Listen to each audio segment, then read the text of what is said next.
right, good morning again. First off, thanks again for having me back. That probably means I didn't mess up too badly the last time. So today I'm going to talk a little bit about North Carolina's accountability system. First, how it developed. We'll talk a little bit about some of what the federal law requires. We'll talk about the North Carolina specific model, and then why the superintendent and state board of education are considering recommendations to change that model. My main goal or idea is to emphasize that accountability is not just about assigning grades to schools. I think often that's what we sort of default to. We want this simple letter grade way to tell parents or realtors or legislators, right? Distinguish a good school from a perhaps not so good school. That's not really the purpose of accountability. What it should really do is define what we value as a state. It should provide some clear and trusted information, but it should also identify where we need to support schools and students so that we can drive improvement in the system.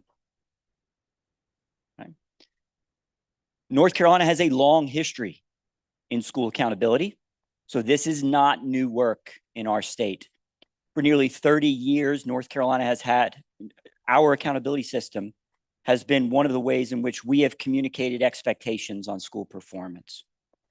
The early ABCs model began in the 1990s and focused on state test performance and growth. No Child Left Behind added a stronger federal role, especially around identifying students and schools in need of support. And then in 2015, the North Carolina General Assembly codified our A through F performance grades, and Congress that same year passed the ESSA, which replaced No Child Left Behind, which provided states with slightly more flexibility in this work. So today's discussion really isn't about whether or not we should have accountability. I think we all believe we should.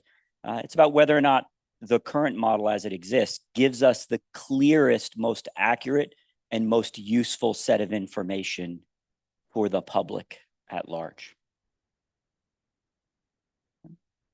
Okay, so federal accountability has two primary purposes. The first is to improve student outcomes, simply put. The second, it is intended to identify schools where outcomes are not improving and schools and students need additional support. So hold that in mind as you think about school accountability. Two purposes. Are we improving student outcomes? Are we identifying those schools that are not improving outcomes? There are some non-negotiables in the federal rules. States must have a comparable statewide system.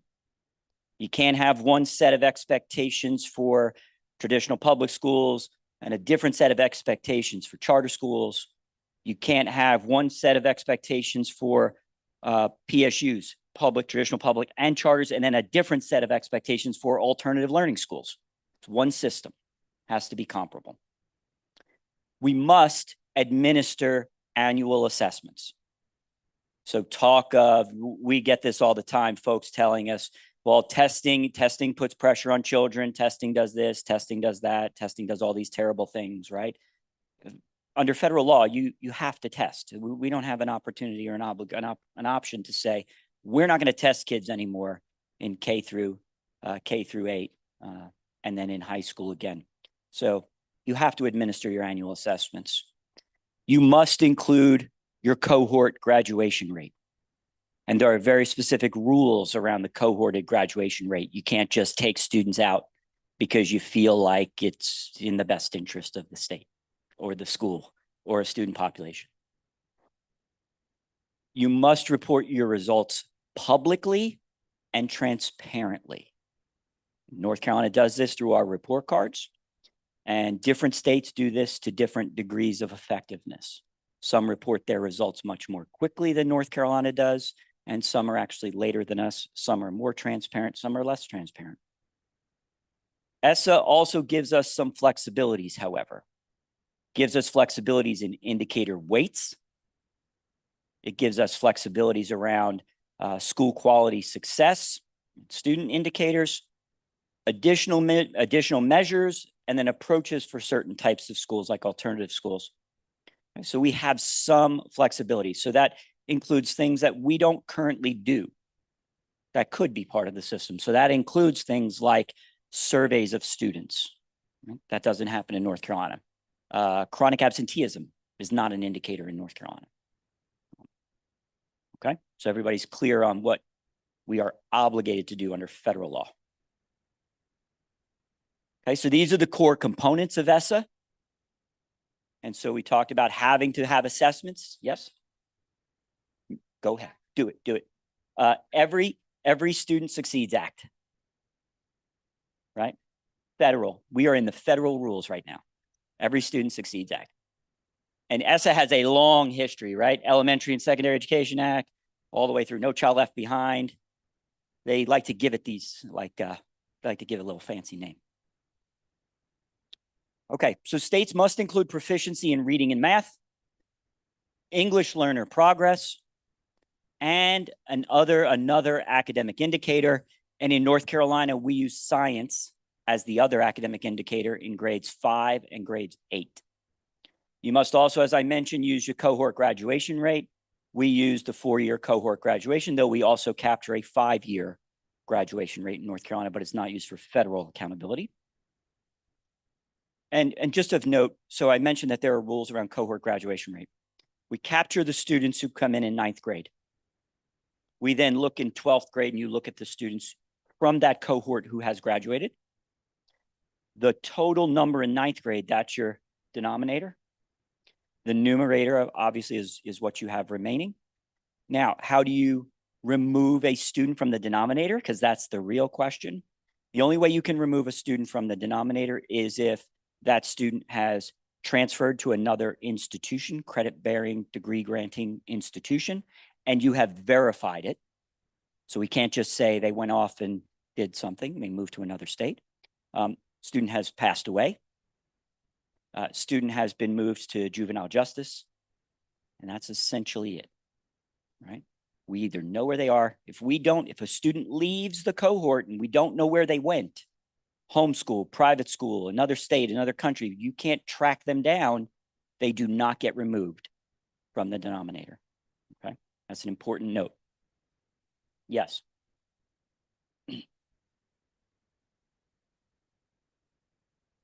No, we federally report all of the subgroups, but English learner progress is its own separate indicator, right? The expectation is that English learners are making meaningful progress over time. And so we're capturing students who are being removed from the services requirement. ESSA still requires all of the subgroups, yes. And we actually get into that once we get to the designations as well. Yes, sir.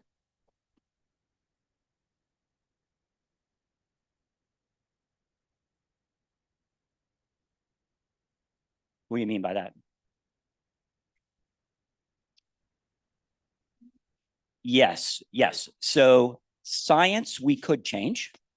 We cannot. So the question is, what are we allowed to amend from this list, from the federal list, right? Is ultimately, yeah. So proficiency, reading and math, no, you must 3 through 8, and then again in high school. English learner progress required, right? And so what we use the WIDA access test, right? I think you know this already. And so students achieve a certain score on the WIDA, then they are no longer, we are no longer required to provide services, although we monitor for 2 years from the point at which a student is no longer receiving services. And so the idea is English learners are removed once they are able to access the curriculum, right? And so that's different for different students.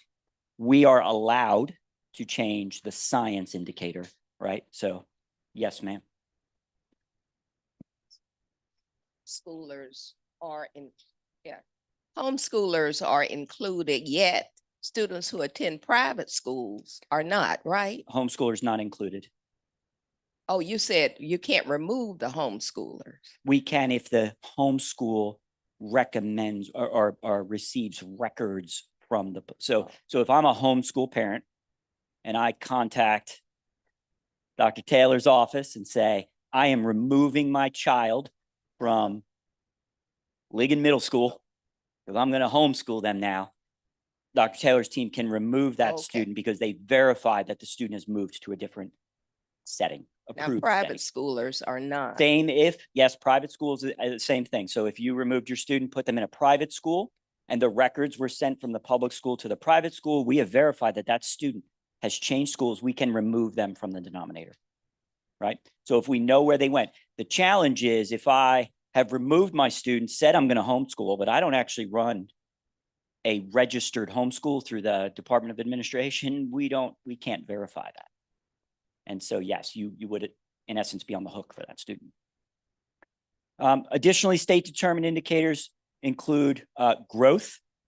So Dr. Bristow-Smith's point, growth is another one of those indicators that is not required under federal law. It becomes an option for us.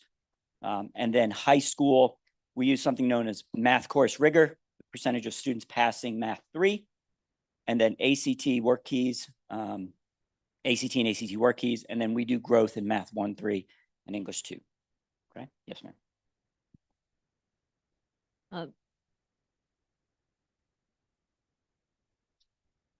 Is it on? Okay. I know some students who are in private school find that it doesn't work for them. Either they've been in public school, go to private school, but they come back. Are they added back in either case? Yes. Okay, thank you. And just confirming, students that are in a private school setting or in a homeschool setting have no data that tracks their performance in any of these indicators at all. Is that correct? That we state indicated. That would be correct. Thank you. That would be correct. Michael. Yes. On this cohort graduation rate, because we saw that it had gone up at our last meeting. But then in our literature, it said that there are some reports that students, even though they've graduated, are not prepared for after high school education and employment. So I'm curious, is that a standard that North Carolina sets on what equals learning equivalent to graduation? And my second part is, is it apples to apples when we compare ourselves to other states? Yeah, so thank you, right? I appreciate this question. So I don't know if you know, but I did present to House Education last week, and this question sort of came up, and I disagreed with the premise that was being made. So a couple of things to kind of draw us back a little bit, right? So we reported here, roughly 55% of students were proficient, right? And folks were saying, well, 45%, like that's not great. Okay, so one thing I will hold for you as you think about this. A 100% proficiency rate is not a goal. It's an aspirational policy decision. If you had a 100% proficiency rate on an assessment, it would be a poor assessment. We wouldn't be able to use it under federal rules because you can't actually look across the student's performance on the assessment and determine which students needed additional supports. So what I shared with the General Assembly is when you think about these proficiency rates, you should be looking at the highest reference group. So for example, in 3rd grade reading, the highest performing group are AIG students. They're about 88% proficient. So does that mean that 22%, you see what I'm getting at, right? All right. So 88% of AIG students are proficient. Benchmark against the highest performing groups, and that will sort of tell you right? I've heard this also before, like there's a ceiling on our assessments. There is no ceiling on the assessments, right? We don't have large numbers of students scoring perfect scores on our assessments. And if we did, then we would have to rework our assessments. And so you're always thinking about how can I get an appropriate distribution of students so I can determine students at different levels.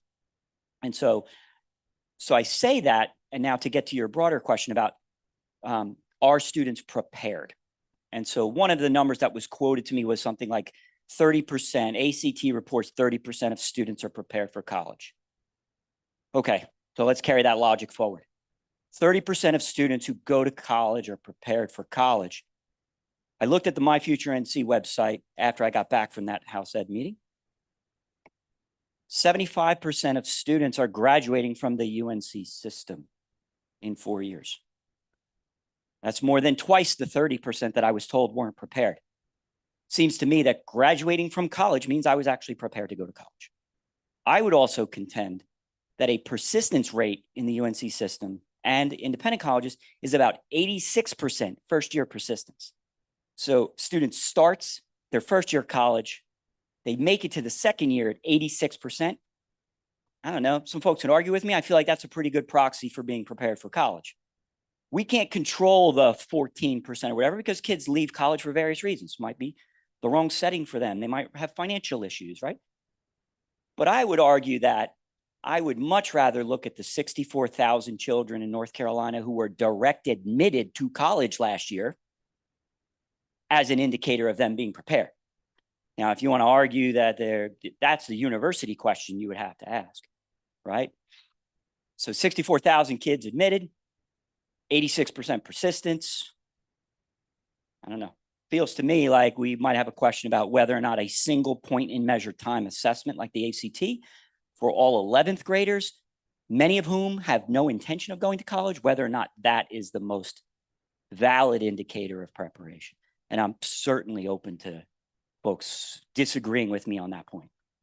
I want to ask a follow to that because I'm curious if you think the 4-year graduation rate is helping us determine that range of capacity that you were describing, meaning are there zip codes or counties, maybe zip codes is better, that are not, is it helping you identify where to put the resources? Because I think we would all agree that we want every zip code to have equal outcomes when it comes to public education. Yes, and this is where I would point to the work that the superintendent has put in place. So beginning this year, kind of coming up very soon, we actually, I'm sorry, I think August is the correct date. We will be launching a public dashboard for the strategic plan benchmarks, the 2030 benchmarks, which will include the indicators around graduation rate, right? And so then part of the reasoning there is whatever we make public, what we make the focus is what schools will focus on. And so this, by reporting this, we also will then be able to dig into where we see districts that are overperforming, perhaps districts that are in need of support, and we can push resources. And this has sort of been the thrust of the whole strategic plan, is identifying areas of need and then providing appropriate resource to those specific districts. And we're doing it with our bright spots work around chronic absenteeism. So this is very much kind of the thrust of the superintendent and the state board now around identifying high performing, identifying need of support, and then driving resources. Just could you tell us if it's apples to other states? That was the other. Yeah, piece. cohort graduation rate, yes, would be, right? Because everybody's under the same rules. So in some of our other indicators, it's sort of, as I mentioned last week, we would look to NAEP to be the benchmark, right? So how does North Carolina compare to the rest of the country on NAEP assessments? That's the only one-to-one apples to apples comparison. And in general, we perform well. We have performed better in the past, but we perform well. I wouldn't say we're underperforming in that sense. Thank you. Are we collecting, and how do we collect it? The private schools, we have some very good private colleges, including Dr. Books. Mhm. And it'd be interested to know how they compare to our university system. Yeah, so when I look at the My Future NC dashboard, actually lists both public universities and independent colleges, and the persistence and graduation rates are relatively the same. So yes, to your point. Yes, sir. So remind me, 64,000 go to college out of how many? I would have to get you that number. That 64,000 is direct admit. So we have a new program in North Carolina called NC College Connect. And it is a group of public institutions and independent colleges who have essentially said, if you meet GPA requirement and some other indicators, you are admitted. You're admitted. That number does not include students who are going to other institutions outside of those particular institutions. So the number is far greater than that. I would have to get you the actual number of students, but it's close to 40% of students in North Carolina. 40%. I believe that's correct. Someone can correct me if my number's wrong there, but Is that right? I Yeah. have my concern is, and I agree with you about the legislators who constantly criticize the percentage and aren't educated on the information. And I think they refuse to be educated. I'm a legislator, but I'm not, I'm not one of those. But I do have a concern when you talked about how you disaggregate the groups, because in the Achievement Gap Commission we did in the 90s, we looked at not only the low wealth counties, but we looked at racial groups. So will racial groups be an indicator in yes, that? they are still part of all of this Okay. work. Yes, Okay, yes. And that's sort of one of the things we noted last time I was here was we actually talked about kind of persistent disparities and addressing persistent disparities. So part of the message, I hope to send, right, is our responses should always be targeted. So like broad, general, sweeping generalizations often don't serve any group, right? Particularly those in most need. And so, yes, we continue to disaggregate. Okay. Okay. So what I want to note here is one of the key points is that federal accountability is multi-indicator by design. It is not simply one test score or a single rating. Yet we have distilled it down to a single test score, single rating. Okay. So these are our elementary indicators. So I'm going to go quickly because we sort of talked about this already, but you'll see the current achievement includes ELA reading and math, as well as Math 1 and Science end of grade. Our growth in elementary and middle school is ELA, reading, math, science. And then lastly, English learner progress. At the high school level, you'll note there are more indicators at the high school level, and that actually factors in a little later on. But at the high school level, our achievement measures include English 2, Math 1 and 3, biology. Our growth is in ELA and math. We look again at the English learner progress. And then, as I mentioned, adjusted cohort graduation rate. Math rigor, math 3% passing the course, and then ACT work keys is the percent who are meeting a standard or the standard. What you should note, so our high school outcomes extend beyond just grade level proficiency, because we do care about whether or not students graduate, whether they're prepared for college, as we've talked about, whether they're prepared for careers, which we've talked about, and whether or not they have access to rigorous coursework. But even so, our A through F grade system relies heavily on achievement. So our current accountability system is heavily weighted on reading and math test scores, for good or bad. Proficiency accounts for about 80% of the overall score. The current model provides a limited reflection of readiness for college, career, and life. Standardized test scores do not necessarily, that's one indicator, one proxy measure. There are inequities across schools and student groups, including college credit earning, career technical education opportunities, enrichment. We certainly have an opportunity to lead in this work. Okay. I shared this with you last time, right? And so the message here really is the green, not statistically different from North Carolina, right? We're not going to belabor this too much, but of our peer states who also have A through F systems, we're sort of right in the mix with everybody else. Only Florida in math and reading grade 4 is statistically above North Carolina, and a couple are statistically below. So, however, this was 2022 NAEP. This is 2022 letter grades in North Carolina. So you remember I just said those peer states are not appreciably different from North Carolina. I'll draw your attention to the far right. DNF schools. North Carolina identifies 42.3% of our schools as having a D or F, right? Okay, so the next logical conclusion is, well, then, Michael, those other states must also be in the 40% DNF range. In fact, they are not. What you will find, Arizona, 6, Florida, 5, 6, Louisiana, they're close, right? 24, they are not close. 18 for Mississippi and 6 for Texas. Not appreciably different on a national benchmarked exam where everybody's taking the same test, yet North Carolina says nearly half of our schools are failing. Please make it make sense for me. Not statistically different in 2024. And those states, the other states in grade 8, all these other states are statistically below North Carolina in math, grade 8, okay?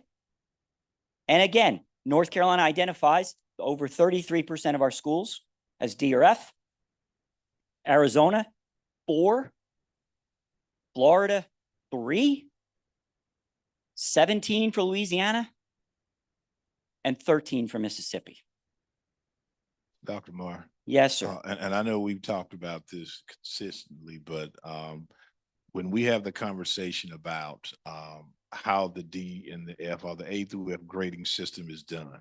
And so what we try to get people to understand is that this is a case where you're comparing apples to oranges. So when we think about in some of these states, how you identify as a D or an F school or an A school, there's a marked difference in terms of how that's done. And so that means that if we look at a school and that state's formula says 20% of these kids are proficient, but X percentage have experienced growth as we would expect, and they are an A school.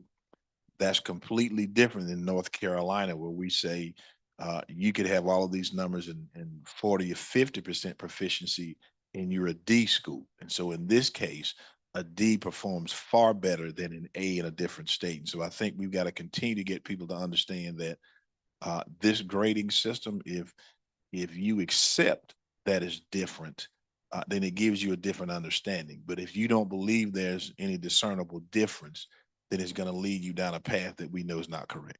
Yes, I agree.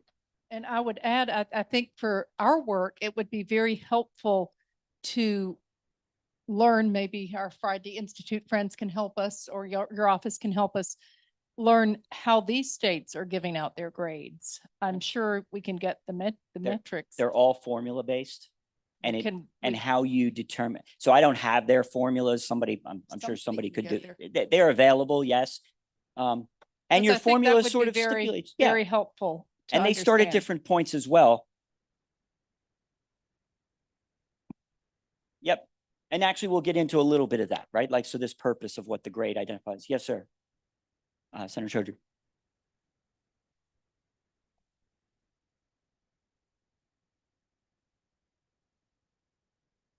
This on? Yeah. Appreciate the presentation and agree. I think there seems to be a lot of consensus about the fact that the grades we assign don't reflect our NAEP scores. What about the trends of the NAEP scores of North Carolina versus the other states over a 5 to 10 year period? And so that I do have that data in the prior presentation, but essentially we've had slight declines in reading. Other states have had slight declines. A lot of that is still kind of post-pandemic slide.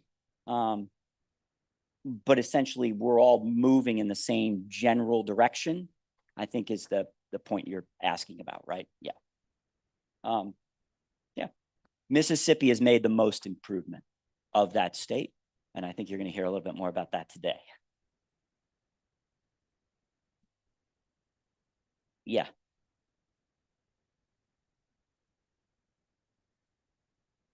Yeah.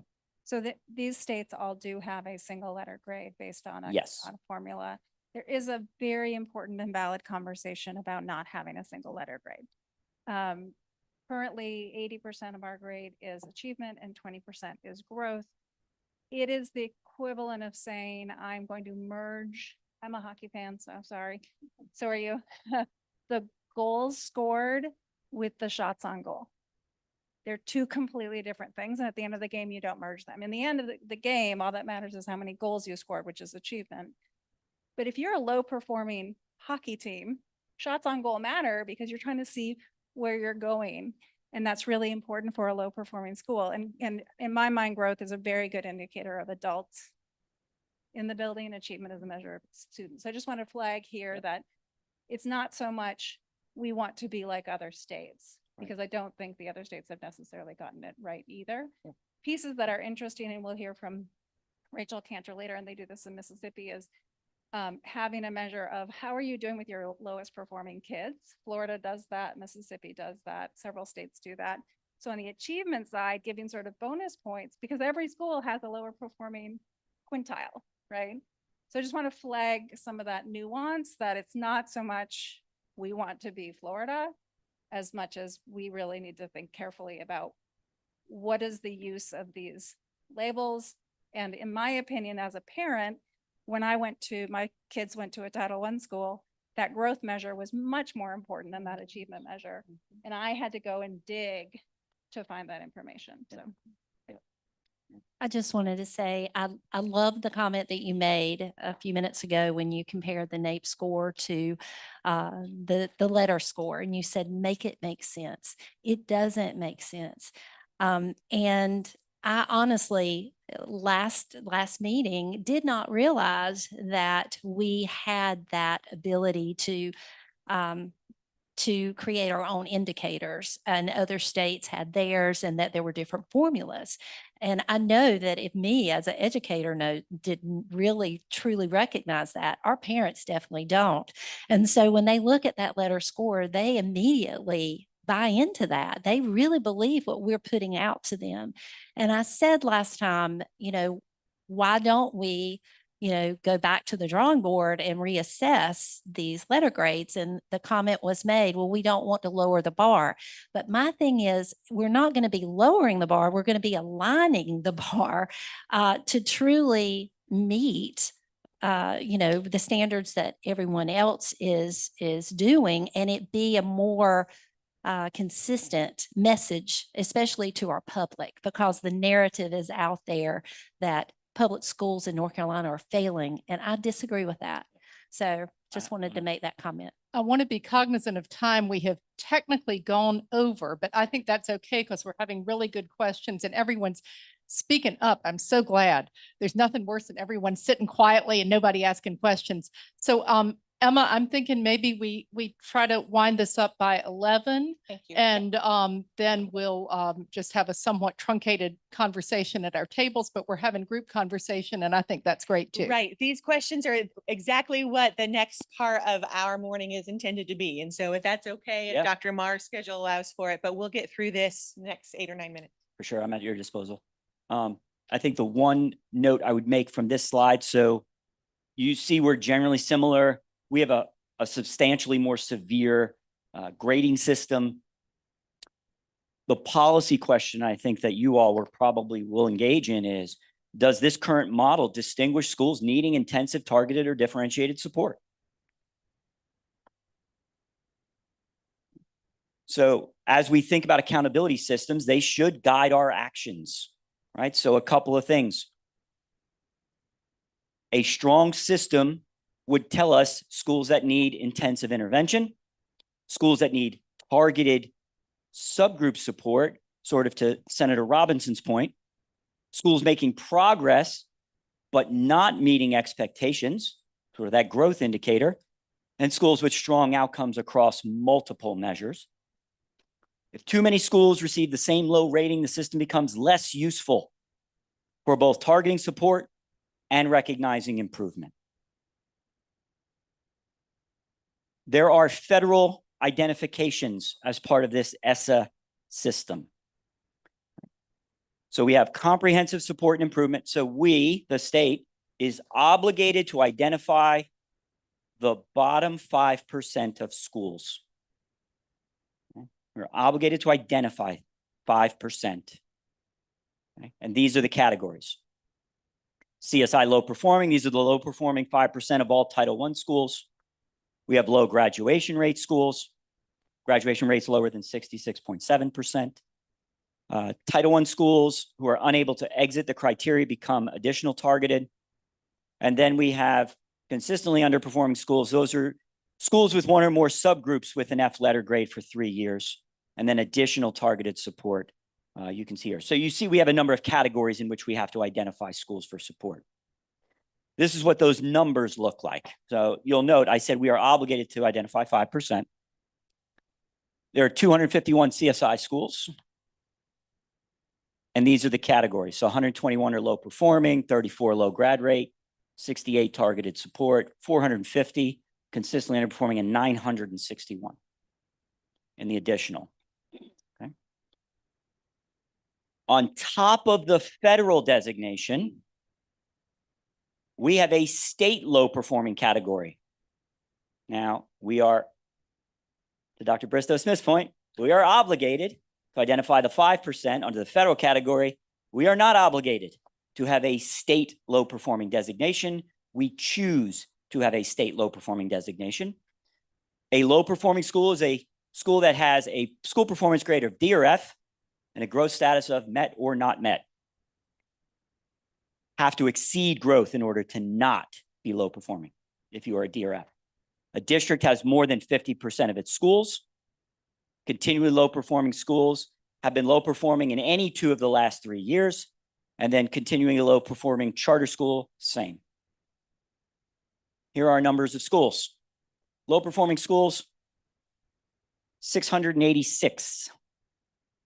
23 low performing districts, 670 continually low performing, and 50 continually low performing charter schools. 1,200 some odd schools in that category.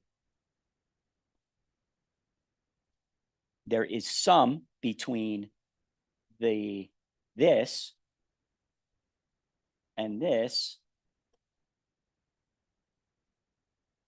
No, not necessarily. No. So you see, you're making my point for me, right? 1,300 schools out of 2,500 schools. Does this system tell us what schools are most in need of support? I just shared with you that we already over-identify 35% of our, right? 35% is D or F. Now I've told you we're doing federal identifications, and then we're throwing state identifications on top. I have no idea which schools need the most support. Now tell me how to target our resources there. Creates a huge challenge. Okay, so we have a task force, as I mentioned, that is working on school accountability reform. Is a state board task force. They have met several times now, looking at all of the different factors. Their meeting presentations and notes and everything is available. So I would have that for you. And that's really my last slide. I'm happy to talk about anything else with the remaining 4 minutes. Quick question. Have you actually looked at the overlap between the federal sort of low performing cluster? And that may have been what Brenda asked. I didn't hear what she said Yes. exactly. And the low and our own low performing, that where that overlap is. Yeah, we do. Yes. And there is overlap between those schools. Well, I'm And so sure. the challenge then becomes, maybe this is your question. You might walk into a given school and that school is state low performing, CSI low performing, CSI to additional targeted support. I now have 3 different groups of people in essence trying to come in and help me or tell me what I need to do for one school. Right? So most states only use the 5% rule. They identify the bottom 5%, and those are the schools that they go. And you work to raise the profile of those schools because every year it's 5%. If you continue to improve in your performance across the state, there's always a bottom 5%.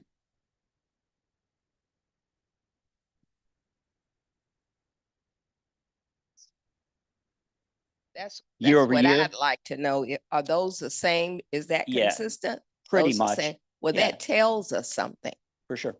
That tells us where, really where we're missing. If there's consistency between 23, 2024, 25, and And those are the same. the challenge is they move in and out. Yeah, So it's Okay. not necessarily every year it's the same group. okay. If you're on the margin, sometimes you move out of status. Sometimes you move back in status. And we have a relatively small team at DPI that's not in my group that actually tasked with doing this work. So what percentage of the 23 and 25 were there before? What percentage, like, does that number change? Is that, Local district, what percentage Oh, of the they- 23 yeah, they were stay, there before? yeah, so they stay relatively the same, right? So it's a hand, I can't give you the So number. it's off- 100%?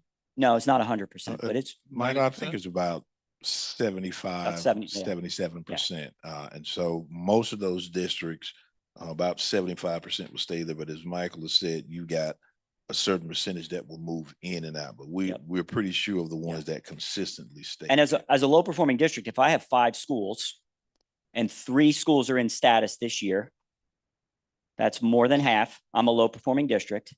And if next year 1 more school comes out of status, I'm no longer low performing.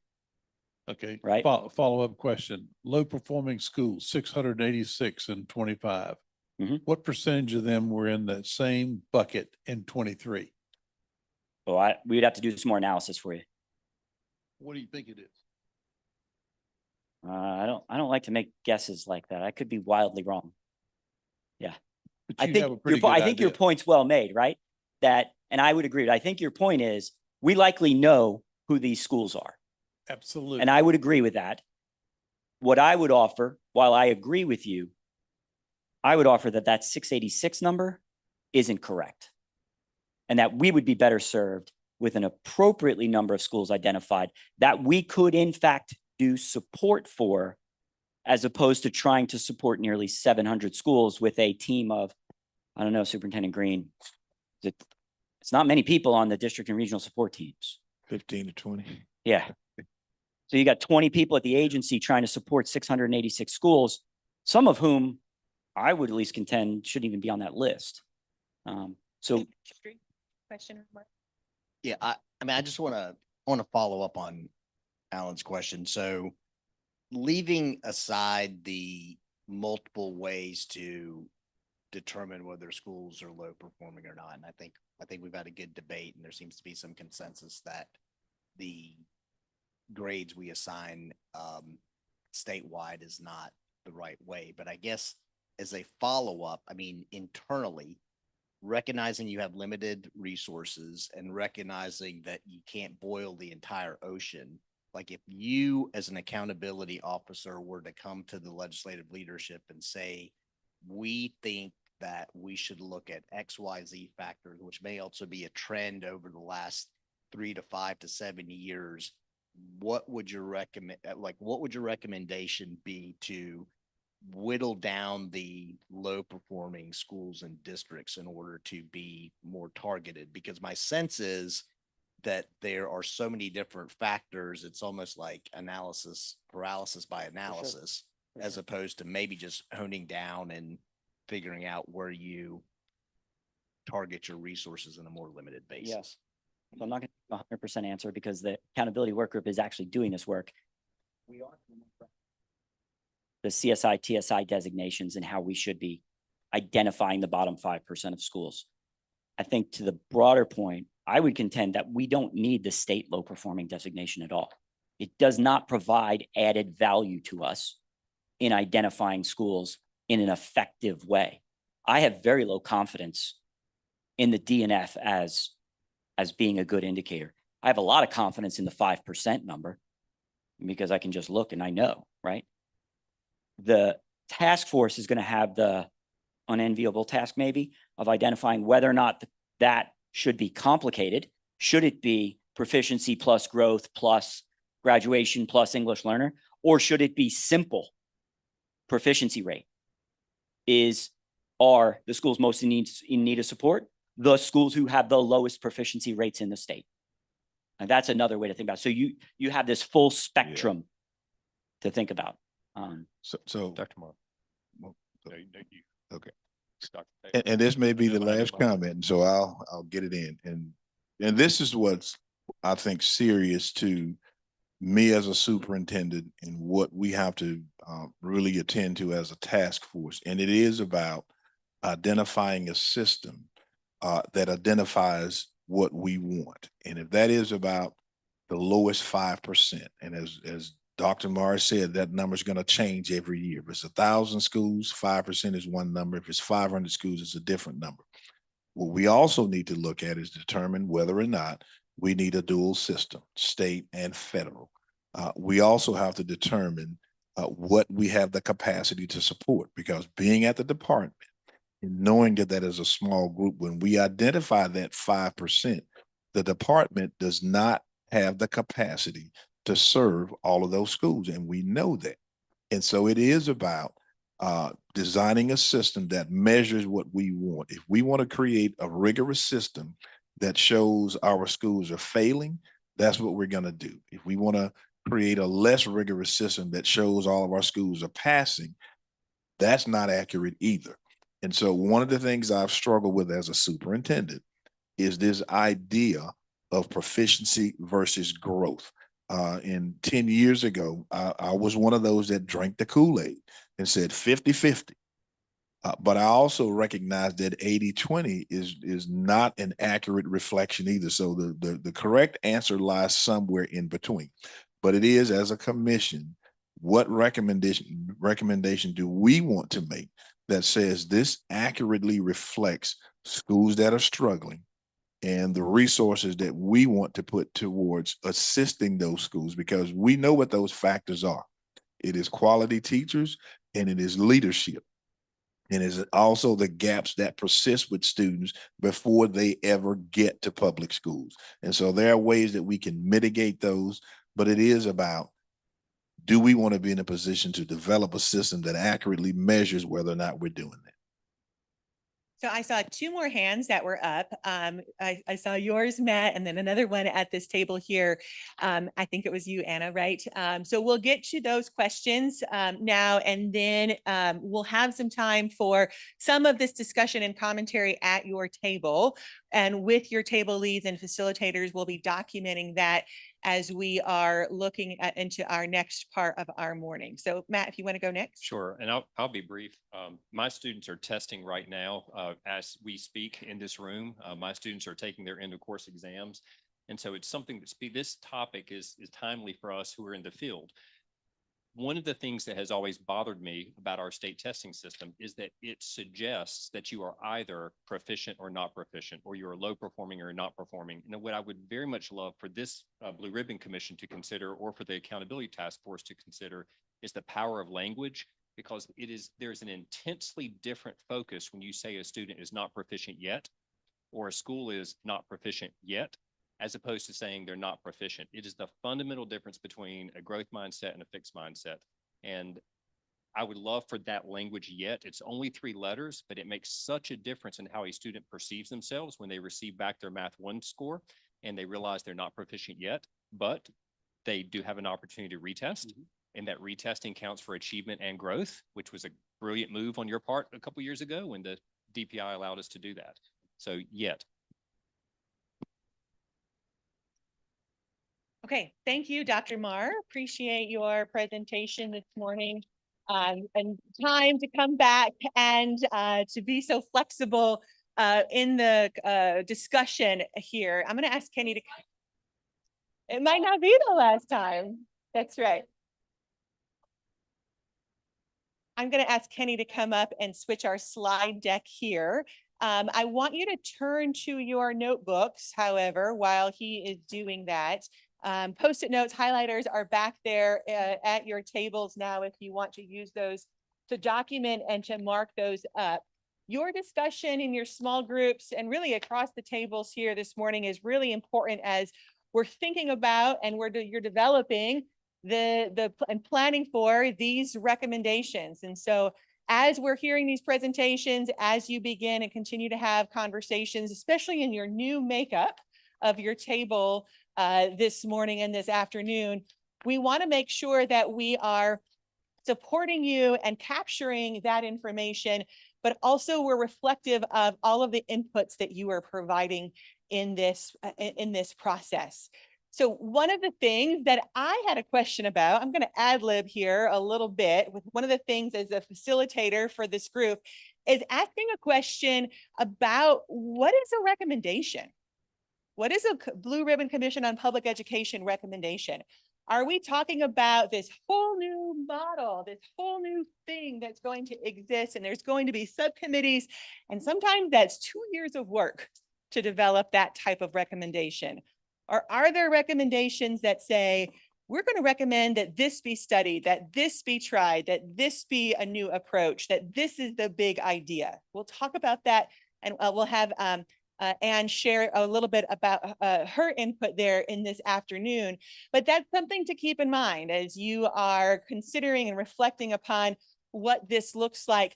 I really was reflecting quite a bit on what Don had shared with the commission at the very first meeting, thinking about how are we creative? How do you suspend judgment? How are you determining if current investments are yielding the best possible results? And then where is there a sense of urgency? And if you remember his opening remarks last month, really moved by those types of commitments that he is asking as co-chair for this commission for what that can look like.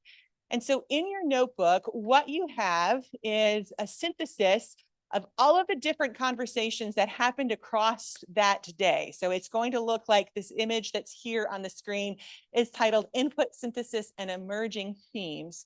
And so there were some cross-cutting themes that appeared in all of the conversations at the tables that we had last month. And then as you see, there are charts below that for each of the charges that were discussed. So the student advancement and student achievement there is on that first page. And then as you flip through, you'll see the other three, including that accountability piece. And so what you'll see on the left-hand side of that chart then is a synopsis of what was discussed, and then some guiding questions that seems to emerge from the conversations that you all were having. And so I point to that now as we are thinking and reflecting upon Dr. Marr's presentation. You've asked some really powerful questions. You've had some really important comments, things that you've shared, compelling things that we have continued to capture today. And so what I'd like you to do is now engage in conversation there at your table. Take a look, especially at that first page of that Input, Synthesis, and Emerging Themes document, and maybe also that accountability chart. We'll get to the middle too there as our program and our meetings continue, and this will continue to develop. But want to hear more from you about this presentation on accountability that you've just heard, and then also on these inputs that were shared in your last meeting as we're thinking about how do we continue to work through this messy, muddy kind of pile of data that is before us and what we can possibly do with that. And so we'll spend just about 20 minutes or so with you at your tables, having conversation and discussion. And again, your facilitators capturing that. Your table leads also have some guiding questions for you to use as well to help propel that conversation. Time now for you to talk and to engage in that discussion. Good.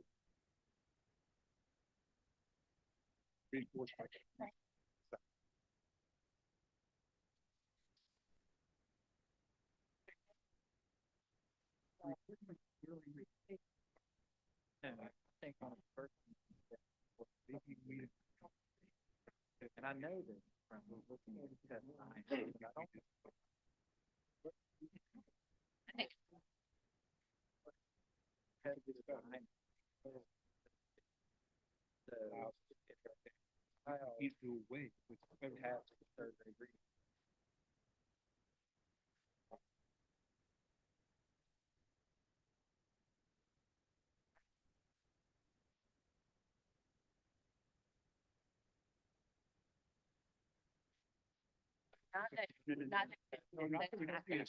that we don't use the second designation. You don't need the state designation.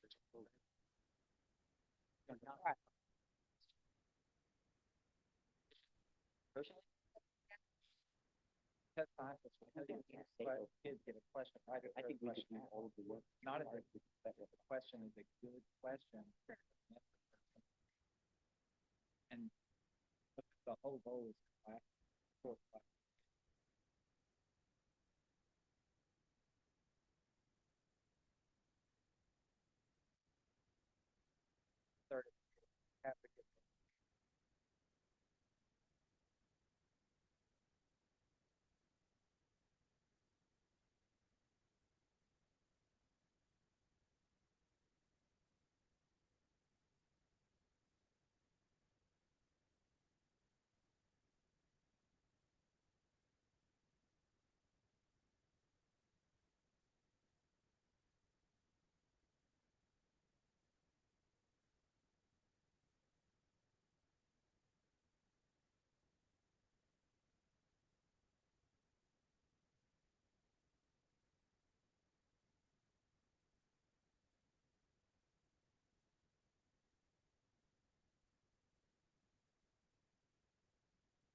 All right, folks, I need to keep you all on time. So I'm going to ask if there is a table lead that they would share out a quick synopsis or a reflection from the conversation. So we can start with any table lead volunteers.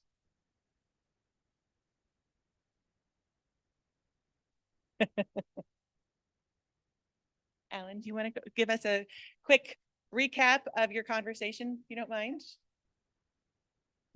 Are you all ready? We had a great conversation, and I think the discussion here is how do we apply resources, and how do those resources applied in the most in the way in which will give us the best results long term. The senator brought up a wonderful idea or a thought process that by the way of defining schools may be taking away resources from others. And so that's the fact that we're defining it differently or not at all the proper way hurts us. And we had some really great conversations around proficiency and what the word proficiency means. So do we have a child that can pass the test in the third grade? The truth is those that can't pass the test in third grade can probably still read. But at what level can they read, and should they be progressed? And so the perception of that and how it applies in our applications of resources down the road is a big deal.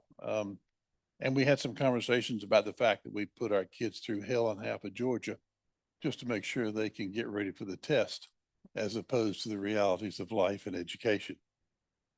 Did I say that right, Teresa? Okay. Great. Thank you, Good, Alan. thanks. Appreciate it. Don? It's good. We spent a fair amount of time discussing the issue of where DPI, for example, can intervene and support. And we talked a lot about using the federal definition of the lowest 5% versus the confusion of issues that Michael shared about the low performing, our definitional issues in North Carolina. So I think we came down more on the side that in terms of state resources, going in to help a school using that bottom 5% made a lot of sense. But we also talked about that a school that has been getting particular support, when they lose it, that's a problem. When they start improving, they can lose it.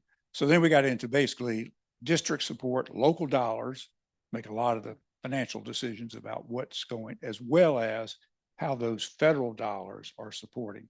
So the idea of having a cleaner system and maybe moving away from the definitions of low performing might make a big difference. However, that does not mean we're still going to have grades for schools. And so the issue of growth has to be a part of that. And so we talked about that's important for determining grades.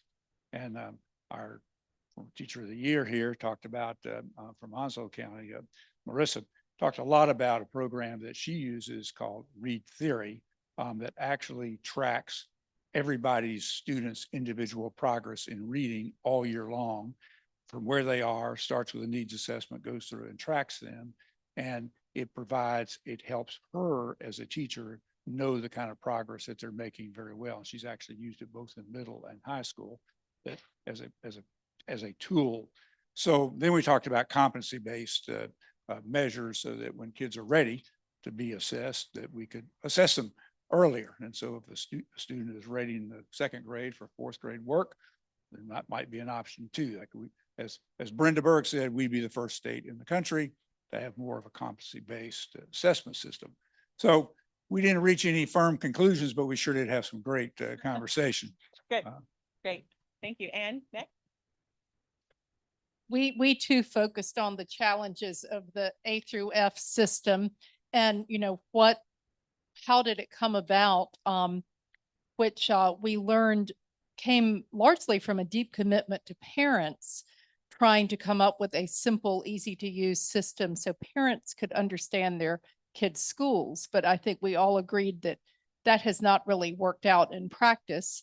And as Dell pointed out, how useful is this if 40% of the schools are a D or an F?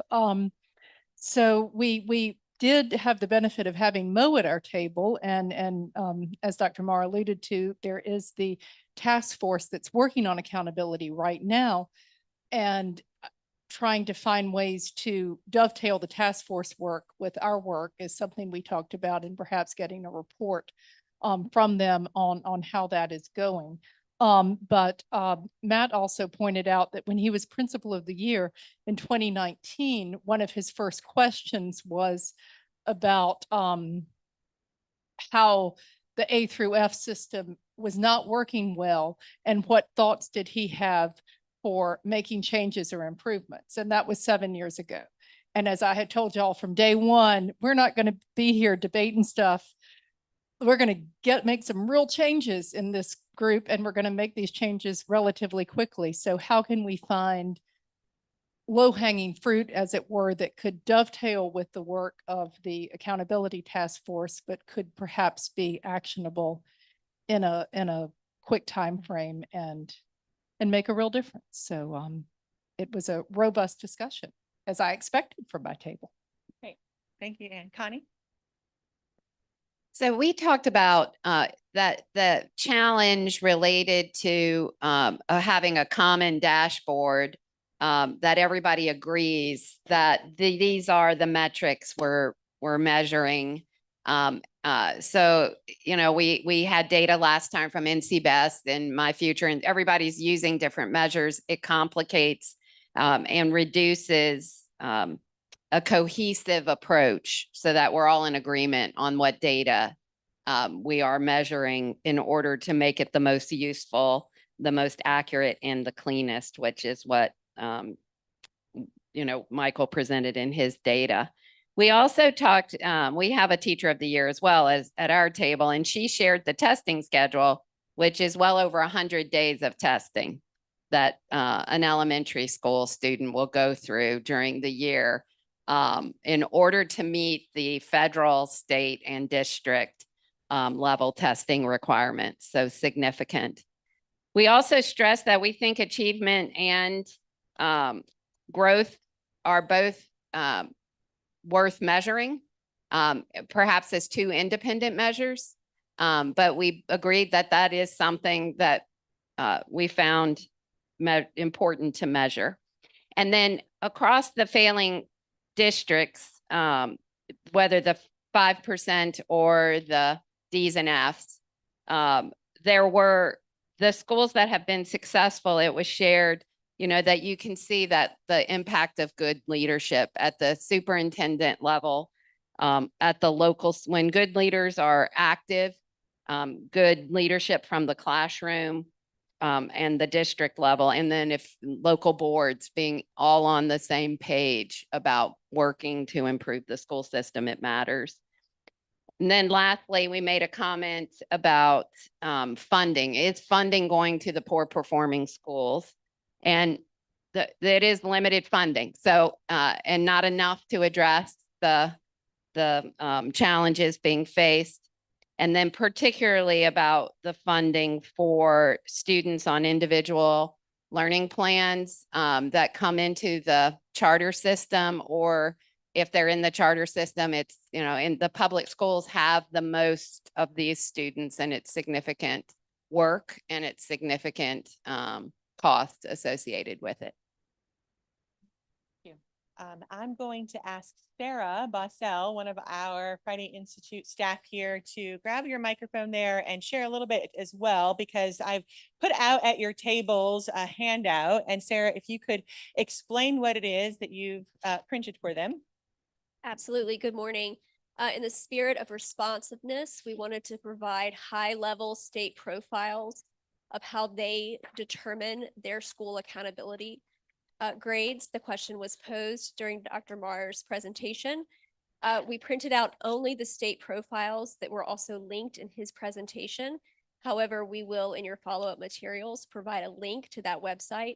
These were last updated in 2024, and it gives you an idea of how other states are grappling or have grappled with this very issue.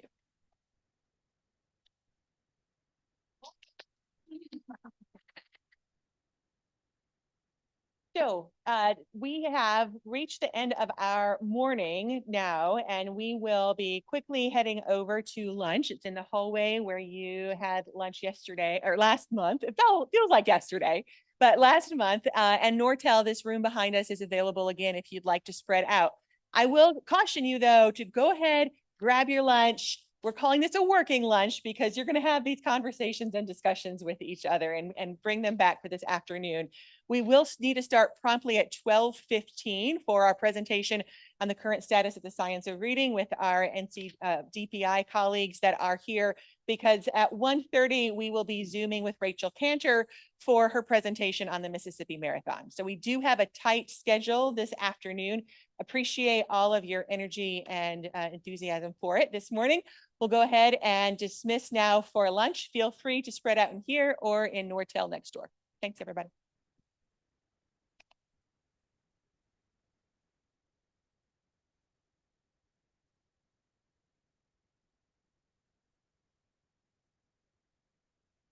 Put the bag down now.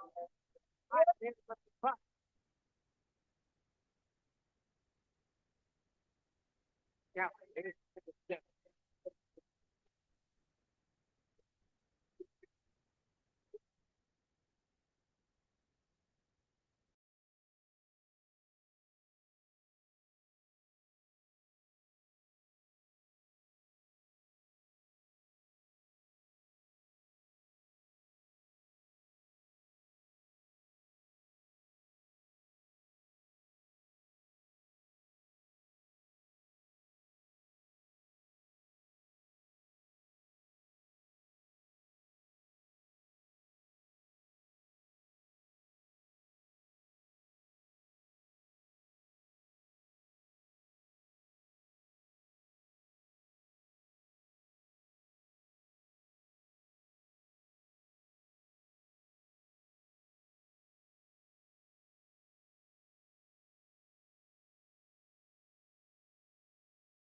speakers. We'll go ahead and get started.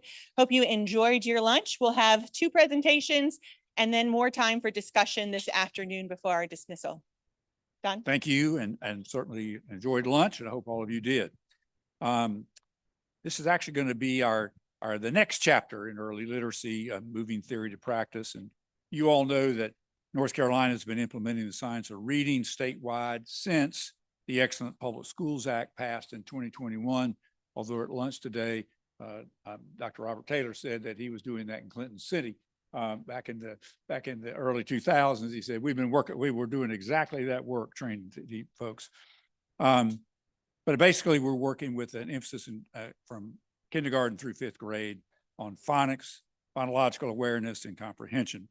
And to support this work, North Carolina has invested over 114 million in letters. And for those of you that don't want to hear it stands for, the acronym is Language Essentials for Teachers of Reading and Spelling. So letters training for pre-K to 5th grade educators with the goal of improving early literacy and ensuring all students achieve reading proficiency in the 3rd grade. And today, we have invited leaders from DPI to present to the Commission on the statewide Science of Reading program and letters training. They're going to discuss the implementation progress, share some emergent outcomes and evidence of impact, and describe how instructional supports are shaping the next phase. We'll also have a few opportunities for discussion after and during the presentation. We have 3 folks with them. I enjoyed talking to them a little bit before we started, and turns out 2 of them, we actually had a chance to work together in Winston-Salem Forsyth. They reminded me of that. But to begin, we have Dr. Stacy Wilson Norman, serves as the Chief Academic Officer for the North Carolina Department of Public Instruction, leading statewide efforts to advance teaching, learning, and student success across North Carolina. Joining her is Dr. Cynthia Barber, Senior Director of the Office of Early Learning at NCDBI, who leads early learning initiatives focused on literacy, instructional coherence, education support, and strengthening outcomes for young learners across North Carolina. And also presenting is Mary Durfel, Assistant Director of Early Literacy at NCDPI, supports implementation of evidence-based literacy practices, educator professional learning, district support aligned to North Carolina's early literacy priorities. Ladies, the floor is yours. I think it's a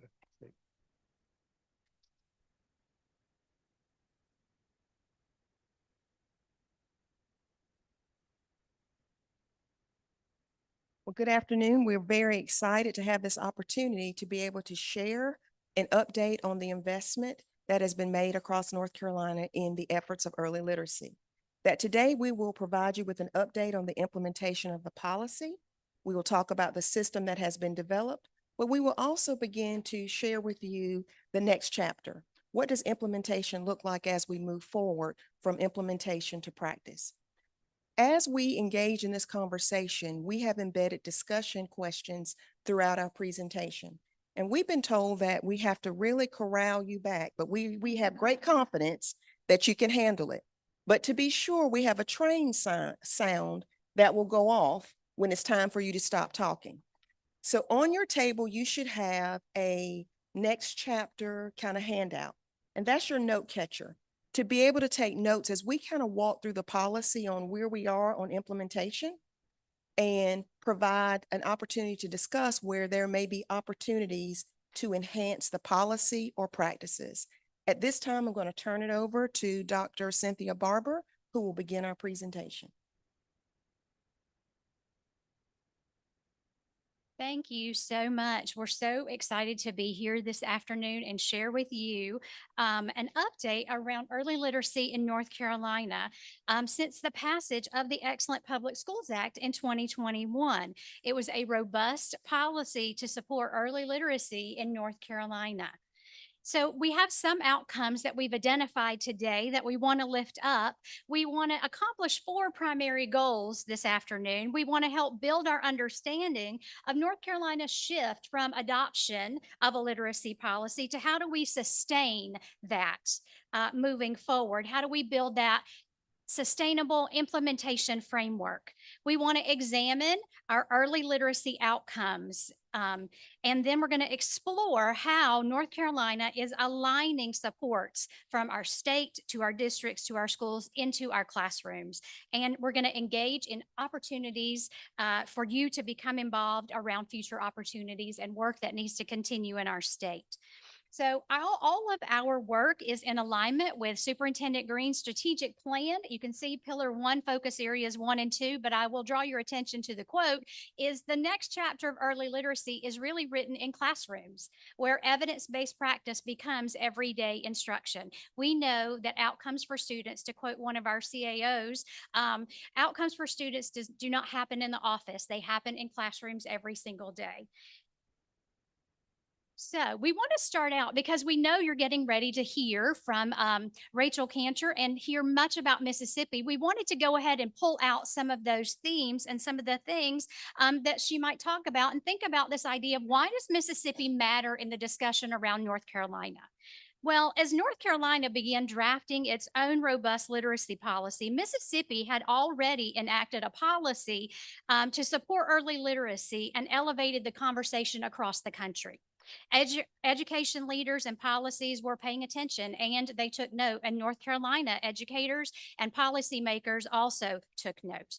In North Carolina, we learned lessons from the work in Mississippi about what were the critical pieces we wanted to include in our legislation. And many of you in the room were instrumental in supporting this work in the General Assembly and getting this policy passed. I'd like to draw your attention to a few distinguishing factors between Mississippi and North Carolina that provide some important context as we move our discussion forward. North Carolina, remember, we have to keep in mind, North Carolina has 3 times the number of students that are in Mississippi. So you see we have 1.5 million students in North Carolina, and you can compare that to Mississippi. We serve 115 school districts that vary in size, all the way from our largest Charlotte, Mecklenburg, and Wake County public schools to some of our very smallest, Hyde County, that where our beautiful Ocracoke school resides. So we have large districts to very small districts across our state. So while both states have very similar literacy policies, the implementation approaches must differ because of the size of our state. When we think about these policies, Excel in Ed is one of our national partners, reviewed both North Carolina and Mississippi's policy and found that both policies, North Carolina's and Mississippi's, have a strong policy. Both policies include statewide literacy screeners that require progress monitoring and evidence-based literacy instruction. Both states also have promotion and retention guardrails in place. Excel in Ed recommends trained literacy coaches in every elementary school. North Carolina has begun building a foundation for that vision. We have 115 early literacy specialists, 1 per district, and they are now being trained in the fundamentals of literacy coaching to strengthen that school level implementation and sustain those evidence-based literacy practices with the goal of creating a scalable model across the districts and across schools in our districts. Both states, we know, have made important literacy investments, but national recommendations point to the next step: identifying and sustaining the level of funding needed to fully implement the literacy framework, including supporting coaching in every elementary school. North Carolina also has a universal literacy screening in place. The next step is ensuring consistent dyslexia risk screening statewide by clarifying the required measures beyond our DIBELS 8, such as rapid automatic naming and spelling. In North Carolina, we monitor the use of high quality instructional materials through our literacy intervention plan to ensure alignment with the science of reading. However, we have no state approved curriculum adoption list. One takeaway from Mississippi, from the Mississippi Marathon, as you'll hear Rachel refer to it, is literacy gains were not driven by a single policy.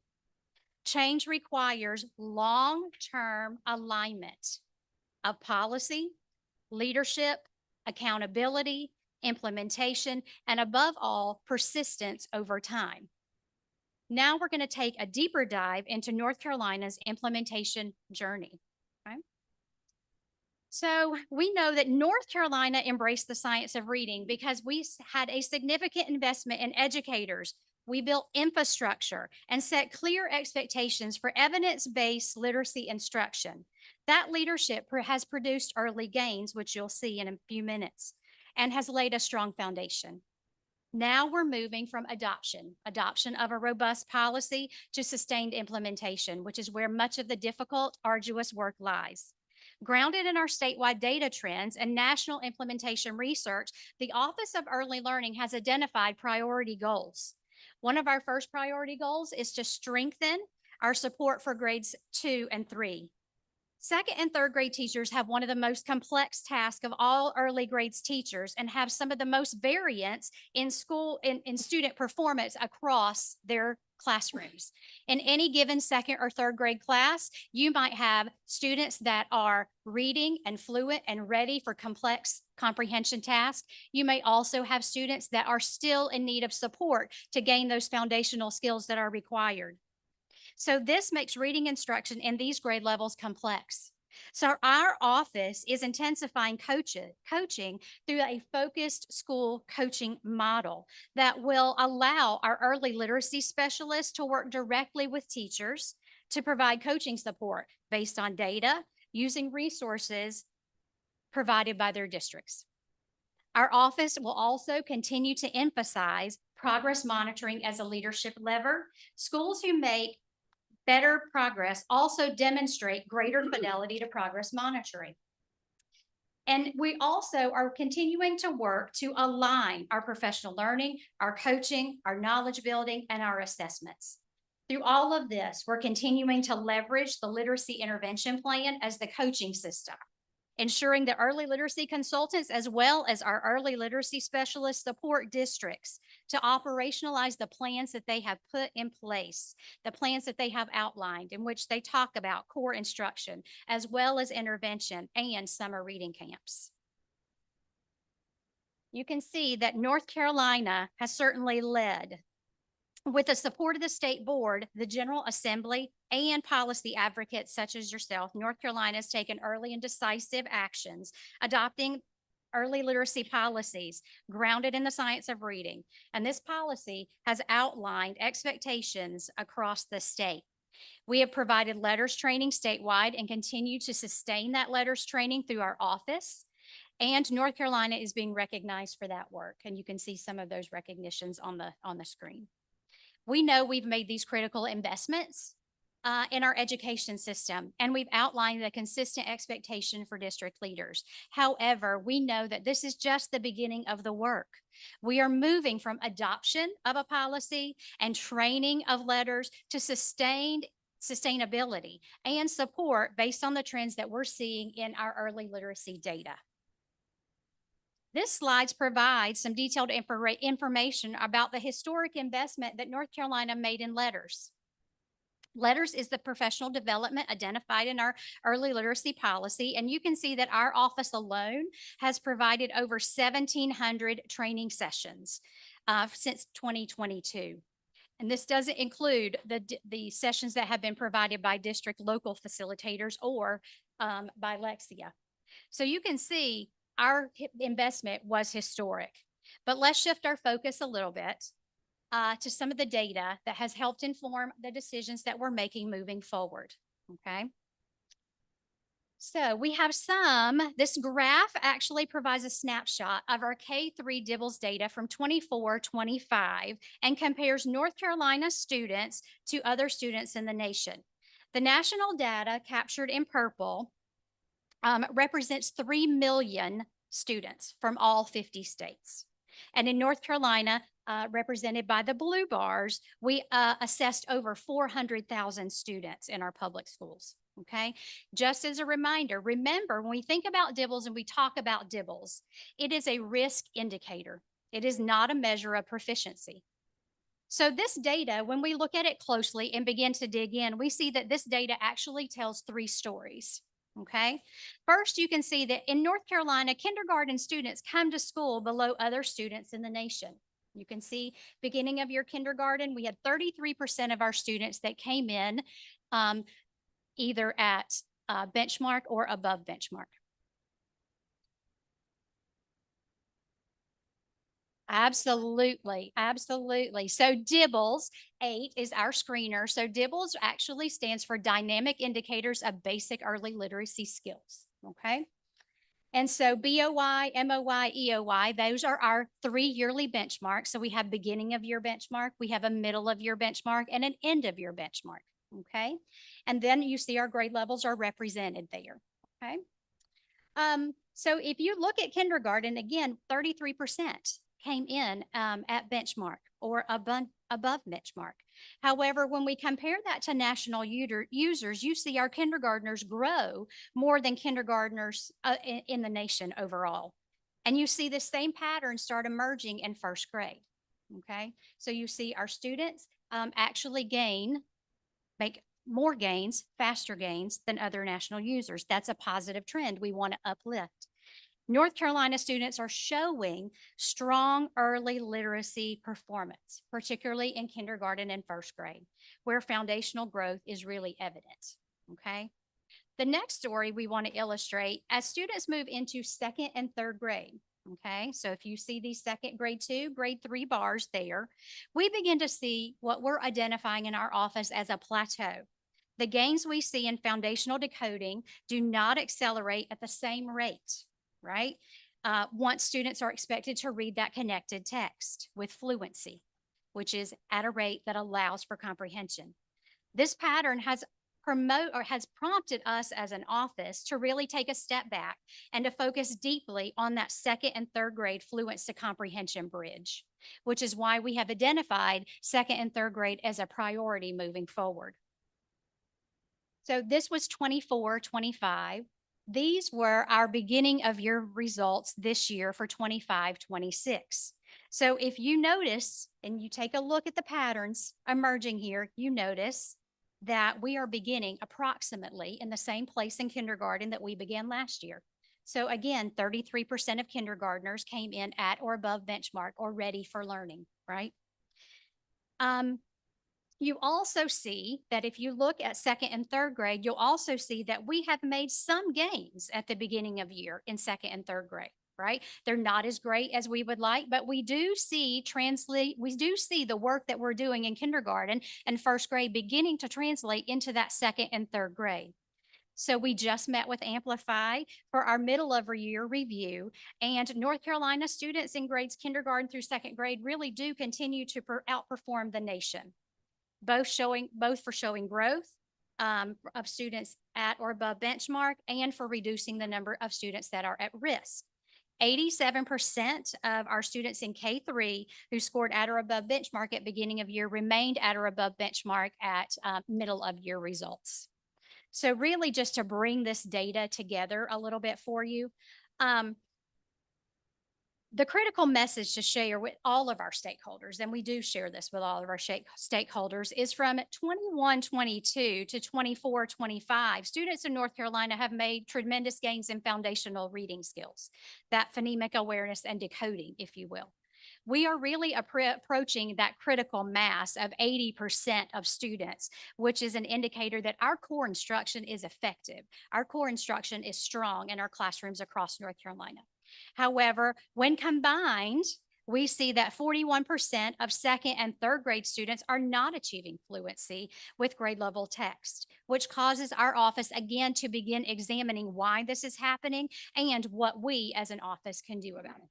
Okay, so you've listened to me do a lot of talking right up to this point. So I'm going to give you a little bit of an opportunity to discuss at your tables what strengths in North Carolina's current literacy policies and implementation systems are really helping drive early gains, and where do gaps still exist in sustaining growth beyond kindergarten and first grade. So we're going to give you 5 minutes or so to have a little discussion at your table.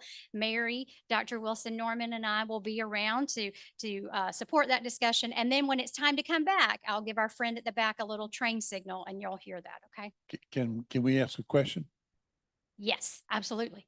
Do you have consistent curriculum across K-3 in North Carolina? Most of our districts, all but I believe 6 districts across North Carolina, have adopted high quality instructional materials. And we know that because we examine our literacy intervention plan, and those curriculums have been identified, and they have to be in alignment with the science of reading. So one for word recognition and also language comprehension. And so we have identified the curriculums that are being used across North Carolina. And how many, But we do not have a state adopted list. There's not one curriculum that is approved or on a state adopted list, as long as it's in alignment because of that local control. But we also from our, so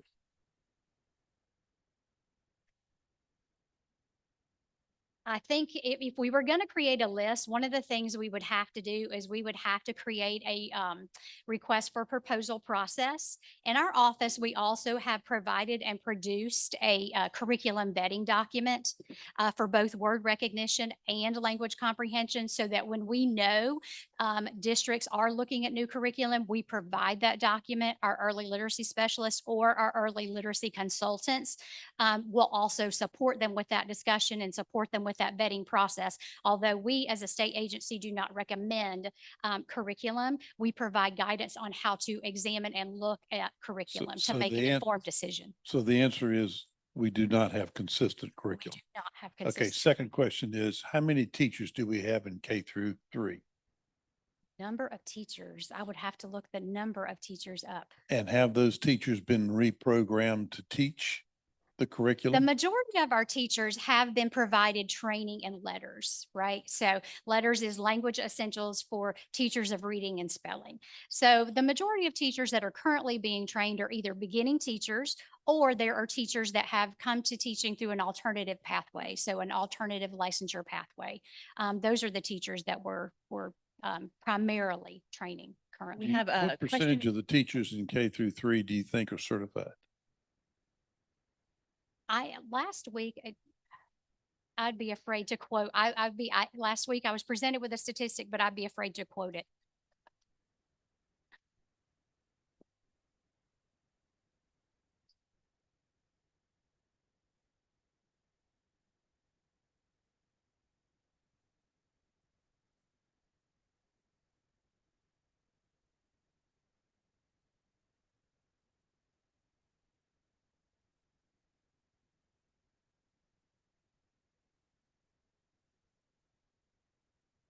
To realize that the beginning of the year score does not count. Any growth that takes place in kindergarten from day 1 to middle of the year, none of that growth counts. So that is where a gap starts to form.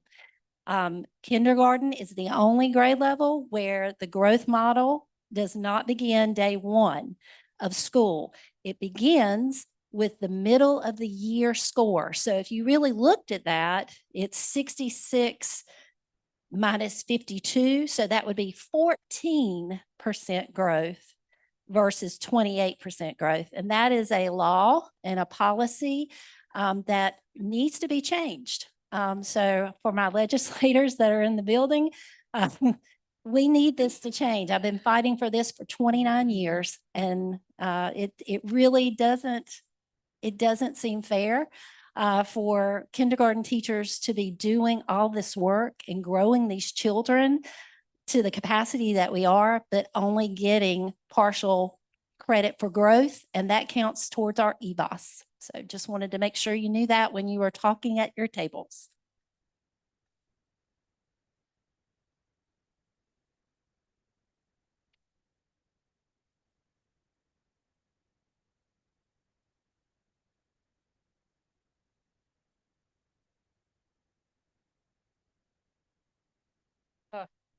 On the question about the folks being trained, we spent most of our morning talking about testing and all the testing. Mhm. Do we test the teachers to see if they learned the training? They do. They actually do have a pre-assessment that they take prior to beginning letters, and then they have a post-assessment that they take after They take post-assessments all along, but they take a post-assessment after volume 1 and volume 2. And Yes. what happens if they fail? Then we work with our early literacy specialists to provide follow-up coaching for those folks. Are the colleges aligned so that they're in the teacher ed curriculum? Yes, we Teaching this? continue to work with our educator prep programs to bring alignment. And yes, they are in alignment with the science of reading as well. And just as a highlight, in our partnership with our EPPs, we also have just this fall provided them with demonstration accounts or demo accounts for our literacy screener, so that our beginning teachers have exposure to that literacy screener prior to coming into the classroom as well. So it's a great partnership that we continue to cultivate with our EPPs. Okay, so I'm going to give you a few more statistics, a little bit more data, and then I'm going to turn it over to Mary, and she's going to talk about what is our next step. So based on all of this information and all of this data, what are we as an office going to do? What steps have we identified, and where can we use your support? So when we think about the Read to Achieve legislation, Mary and I have conversation about this all the time. And, I don't know if any of you watched the Artemis 2 launch and all of the space coverage over the last few weeks, but we kind of equate the Read to Achieve legislation is equivalent to our literacy moonshot, right? So it charges us to ensure that all students are reading on grade level by the end of 3rd grade. Right? The Excellent Public Schools Act provided a framework to reach that goal. And one major component of that framework was the literacy intervention plans. Okay. The literacy intervention plan encapsulates every component, and it helps districts define literacy instruction across core. So that means what happens every day in a classroom, and across intervention if students might be struggling. And it includes what is going to happen and who might be invited to summer reading camps, as well as database decision-making rules, right? When operationalized, we really believe that this plan defines and drives implementation of evidence-based literacy practices across a district. So I'm going to give you a few slides of data around our summer reading camps. We know summer reading camp is an extension of the literacy intervention plan. And this data shows the number of 2nd grade students that attended reading camp. And the bottom row shows the number of eligible students that were at the benchmark, that met benchmark by the end of that reading camp. Right? This slide actually shows our 3rd grade students, the students that were eligible to attend reading camp. And then the bottom row will show the number of eligible students that reach proficiency after reading camp. So remember, reading camp is an extension of the school year, and it provides an additional 72 hours, only 72 hours of additional instruction for our students. It requires that 2nd and 3rd grade students are invited, okay, within that legislation.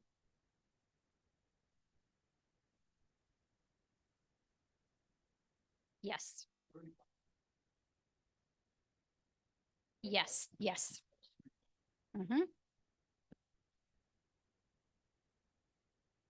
Correct. Yes. And then we have our retention data also for you as well. This retention data, after a pandemic-related spike in 2020, 2021, we see that 3rd grade retention and transitional placements have steadily declined, which is a positive. However, rates remain higher than pre-pandemic levels, underscoring our need to really continue to strengthen early intervention, reading acceleration where necessary, and strengthen our school level supports. All right, so you can see this retention data here. Correct. Under the policy, yes. Or is it or placed? Just a reminder, Or please. placed in an accelerated classroom. So the reading retention label, remember in our 3rd grade, remember if students are not proficient in 3rd grade, they will receive a reading retention label, okay? And that label it can mean a couple of different pathways. So they may go in an accelerated classroom where they have a highly trained teacher that can provide the additional support, okay? To ensure that they get what they need, okay? You have that broken down? How many were? Microphone, please. Is the data broken down into who stayed in third grade retained versus who went into a transitional class? Does that make sense? What I'm No, asking? it does make sense. No, I don't think we have that available currently. Okay. So again, we have another question here. I don't know if you want to spend any time discussing or if we want to just continue on as we have. We'll just continue on. Okay. Yep. All right. Okay. Yes, ma'am. Not in relation to graduation rate, but we could work on getting that data for you. All right. Please use the microphone if you don't mind, people. Where it's hard to hear. Sorry. Thank you. On the retention and accountability retention data slide, it says third grade placed in third, fourth transition or placed in fourth grade accelerated class. What's that? It's the next slide. Yes. So again, those are the options that we have. They can be retained. They can be placed in a transition class and provided additional support or in an acceleration model. So different schools can determine which model they would like for students to go in. I guess I'm not understanding the accelerated. Is that like a 3-4 transition, or when I think of accelerated, I think You of think, advanced, yes. right? So when we think about supporting our accelerated teachers, what we really think about is we think about how supporting a schedule that allows for catch-up growth in those classrooms. And so we specifically go into those classrooms and support those teachers to develop a schedule that allows them to get their grade level standards, but also allows them to catch up in many of the skills that you might see the deficits. And what happens after this year? After This 1 year of retention, do they? So there are some pathways for them to demonstrate proficiency. They can demonstrate proficiency through our DIBELS assessment. If they get a 725 Lexile, they also can demonstrate proficiency or promotion, if you will, by passing an end of grade test or a read to achieve test. So they have essentially 3 pathways or 3 different ways to demonstrate proficiency in order to be promoted as well. This is where my Sampson County comes in a little bit. I just feel like if we're going to say that our goal is that all students are going to be reading at grade level by third grade. And if you're not reading at grade level by third grade, well, then you're going to have to go back and do it again. And to say you're going to be in a fourth grade accelerated class seems to be sending like the opposite message of what you're supposed to be sending. I mean, who comes up with these names? Can't DPI say you're retained means you're going to be held back until you can do this? That would require us to go back and look at the policy. Yeah. Like the one the legislature passed? Correct. Okay. So this is one of the things I would add to that comment, because I think it speaks to what people may understand about retention and where students are. And so one of the things that we do know already, regardless of our policy, is what works and doesn't work in retention. And so one of the things that we absolutely know is that retention is not going to be something that gets you where you need to be. And so that answers the question that you have, that we have to explain to people that retaining a student doesn't necessarily close any gaps or does anything to prevent, to accelerate them. So it is about if a student is struggling and they have gaps, how do we properly send that student to the next grade and do things to help close those gaps? If we're not doing anything to close gaps, then if a student is not proficient, then we can't have kids that are 15 or 16 years old still in the third grade. So it is about what kind of frameworks we put in place. And so one of the things that I would certainly think that we need to consider is how to develop that early literacy framework for every school, because we have that framework, but we also know that it has to be a fundamental part of what every school has. It's sort of like, if you have a school, and a school number, the state gives you a principal, bar none. That's a fundamental part that has to be there. So identifying that framework, but having a better explanation of what happens when a kid is not proficient and whether retention works or not, because it will work for some students, but the majority it does not. Right. I think we really have to consider what are you going to do differently? And that's really the attempt when we think about a 4 or 5 transition, or you think about an accelerated class. I think you have to really identify, if I'm retaining these students, what is going to be different for them next year?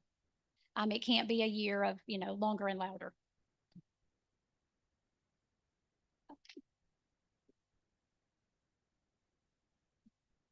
All right, the little wardrobe change, transition. Goodness. I'm Mary Durfel, and I'm going to take us through from training to coaching implementation. All right. So now we're going to move this conversation along to start discussing future implementation efforts. We're shifting the emphasis of support from our office from training to coaching. The transition from training to practice requires intensive job-embedded coaching. The seminal research from Joyce and Showers strongly suggests that job-embedded coaching is the main driver needed if we want to see changes to instructional practices. All right, so we've talked a little bit about the literacy intervention plan. I'm just going to expand on that just a bit. The literacy intervention plan, which is named in the Excellent Public Schools Act of 2021, it actually is the anchor for our state-funded early literacy coaches that they will use for coaching within districts and schools. The literacy intervention plan, as Cynthia mentioned, outlines the instructional expectations for every tier of instructional support, as well as the comprehensive assessment system used for decision-making within the district. It connects core instruction, which is the instruction that every student receives every day. It connects that with intervention, and it connects it to assessment, which guides coaching so that standards-aligned literacy instruction shows up consistently in classrooms. So when we first began this work, we were supporting districts to align that instruction across all of the instructional tiers to the body of research we reference as the science of reading. That was the majority of our focus. Now that we have the majority of our literacy intervention plans approved with no recommendations, so we have alignment, we're shifting our emphasis of support to operationalizing that LIP. We want to bring it to life in the classrooms, right, through coaching support. Okay, this graphic helps explain why our coaching support is focusing more intentionally on grades 2 and 3, as Cynthia showed you in the data. We see that plateau. So this graphic shows that text reading fluency is the bridge between word recognition and language comprehension. And together, those areas support reading comprehension. By text reading fluency, we mean the ability to read grade level text with enough accuracy, smoothly, and at a pace that supports understanding. Generally, what we aim for is about the rate of speech. That's how fast the brain can process incoming information. You don't want it to be too slow, and you don't want it to be too fast, or meaning breaks down. Fluent reading sounds natural and expressive. You know it when you hear it. When fluency is not yet developed, reading often sounds choppy, slow, and effortful. Grades 2 and 3 are a critical point because students are moving from learning foundational decoding skills to applying those skills and using those skills automatically while they make meaning from text. When word recognition becomes more automatic, students can focus more of their attention on comprehension and on demonstrating mastery of those grade level standards, which is really what we want. Our data shows strong progress in foundational skills, but it also shows that emerging plateau that you saw in grades 2 and 3. And that tells us that many students are getting stuck at that text reading fluency. Just like you see in the graphic there, it's almost a bottleneck for them. So that's why our coaching support is really zeroing in on grades 2 and 3 with a particular focus on fluency as the bridge to comprehension. It's not our only support, it's not our only focus, but it is our targeted area based on our data. Because of the trends we're seeing in the data, we're shifting, we're making some intentional operational shifts from our office. These are not separate initiatives, they are connected actions designed to strengthen instruction and support the grades 2 through 3 fluency to comprehension transition.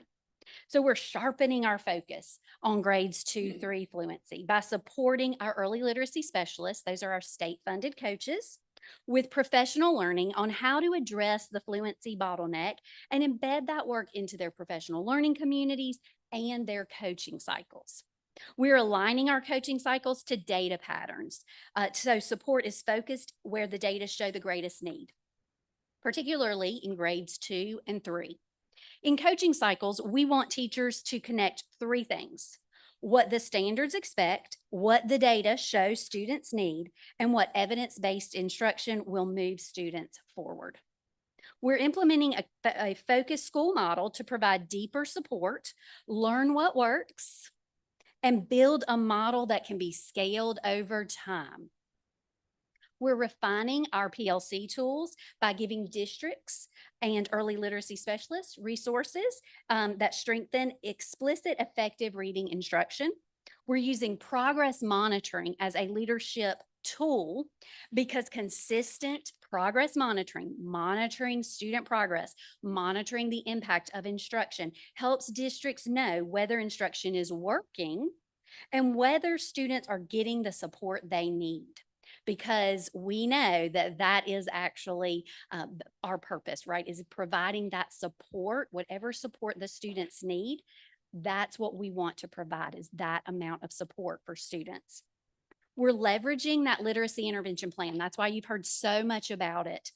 That's our delivery system, right? By aligning our coaching cycles to this plan, our goal is to operationalize it in classrooms. We want it to come to life. It's written down beautifully on paper, but we know that to make an impact for students have to receive those evidence-based strategies and instruction, right? In order to benefit from it. And together, these shifts allow us to move from identifying the problem in the data to organizing our coaching, our professional learning, and district support around a clear instructional response. This slide shows how our coaching structure has evolved to support sustainability. In the first phase of our work, our coaching support was very broad. We focused on statewide letters implementation and training, the facilitation of that training and system support. That way we could build a strong foundation in the science of reading first. Now we're building on that foundation by becoming more targeted and intentional with our use of instructional coaching cycles, group PLC coaching, and strengthening our database decision-making support. To do that well, we've trained our early literacy consultants in our office, and we are now training our early literacy specialists in the fundamentals of literacy coaching. The fundamentals of literacy coaching is a framework that is evidence-based. And it was developed in partnership between the Florida Center for Reading Research and Excel and Ed.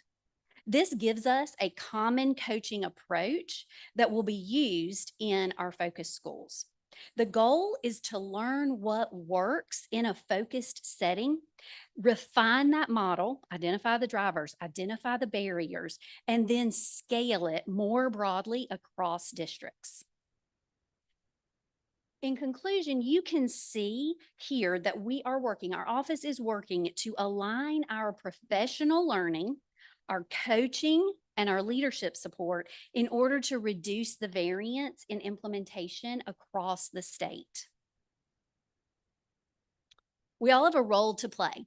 Our early literacy and early learning consultants, our letters facilitators, and state-funded early literacy coaches, they're a dynamic team, and they provide support on multiple levels. And you can see that here.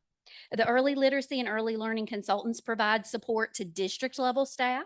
State-funded coaches are deeply embedded in the districts and support both district leaders and school-based leaders, while also providing direct coaching support to teachers in focus schools. So they're doing systems level work and instructional coaching work.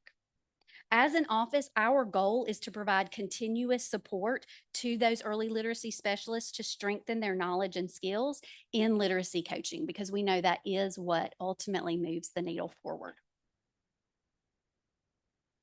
All right, so for the sake of time, should we continue? Okay, we'll continue going here. All right. Yeah, yes, absolutely.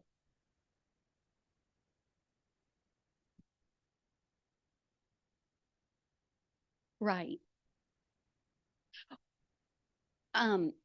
She asked, why would we not ask Not this question? discuss this in one. there?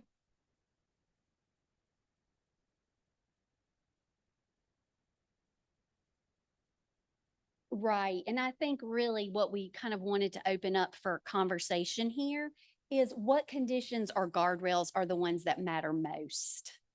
So thank you. Thank you for lifting that up. Yes. About almost a third of elementary schools now have advanced teaching roles. Mhm. And so are you using a trainer of trainers model? Because obviously they can both Mhm. train on science of reading, train on high quality instructional materials, but also enforce it on a Mhm. day-to-day basis. What does that look like? And can that be sort of, instead of trying to get a coach per school, we're Mhm. already, I mean, that's a $200 million investment. Right. Can we leverage that investment? Yeah. And how can we do it better? That's an excellent question. I'm glad that you answered it. One of Dr. Wilson Norman's big kind of encouragement, and one thing that we are doing at the agency is collaboration across various offices. And so, that is exactly the kind of collaboration that we are working toward in our office, because you're exactly right. And I was actually talking to a leader in a district who was talking about that exact thing. They're hiring in those advanced teaching roles, and she called me to ask me about like how can we get those folks connected with the early literacy specialists. And so, yeah, that's a wonderful question. And a separate question to it prior, when you sort of went on, I don't want to put you on the spot, but you went a little quickly on when Mr. Gant asked the question about curriculum, about local control. Like, we now know, NCOM, Dr. Wilson Norman, we know now that you can actually recommend actual curriculum, and we know now that the state can actually require curriculum. Now that we know that definitively, are you taking steps toward doing that? Thank you. We are actually working on a high quality instructional materials process, because we know that we want to help our districts by ensuring that we have high quality curriculum, but also that we're able to train and support various districts no matter size. So we are working on that, and more information will come out soon. We got about 6 or 7 more minutes for the rest of your slides, and we Okay. want to save about 10 minutes for some of the questions that we had to pause on. So if you can keep moving, thank you. Great. I I want to will make keep sure we moving. get all the info. Exactly. We don't have much more to go. The goal of the Office of Early Learning is really to build a sustainable model for improving literacy outcomes across the state, regardless of zip code, so that every teacher feels equipped and every student experiences success. If we can do that, we will fulfill that mission of the Excellent Public Schools Act.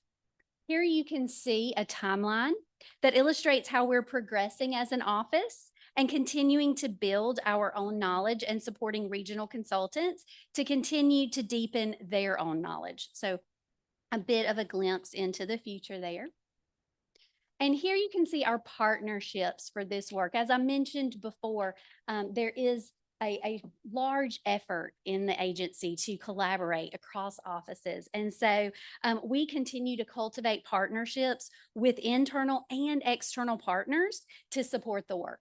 On this side, you can see our collaboration across the agency with other offices, as well as some of the partnerships we've cultivated beyond the agency. Our goal is to create sustainable structures and systems that continue into the future. North Carolina has built a strong foundation, but sustaining this work will require more than one agency, more than one initiative, right? As you look at these opportunities, we'd ask you to think about where your leadership, where your advocacy or investment could help move the work from promising practice to lasting impact. And I'll close with this. North Carolina has built the foundation. The next chapter will be defined by how we sustain, strengthen, and scale instructional impact for students statewide. And now I'll open it up. Great.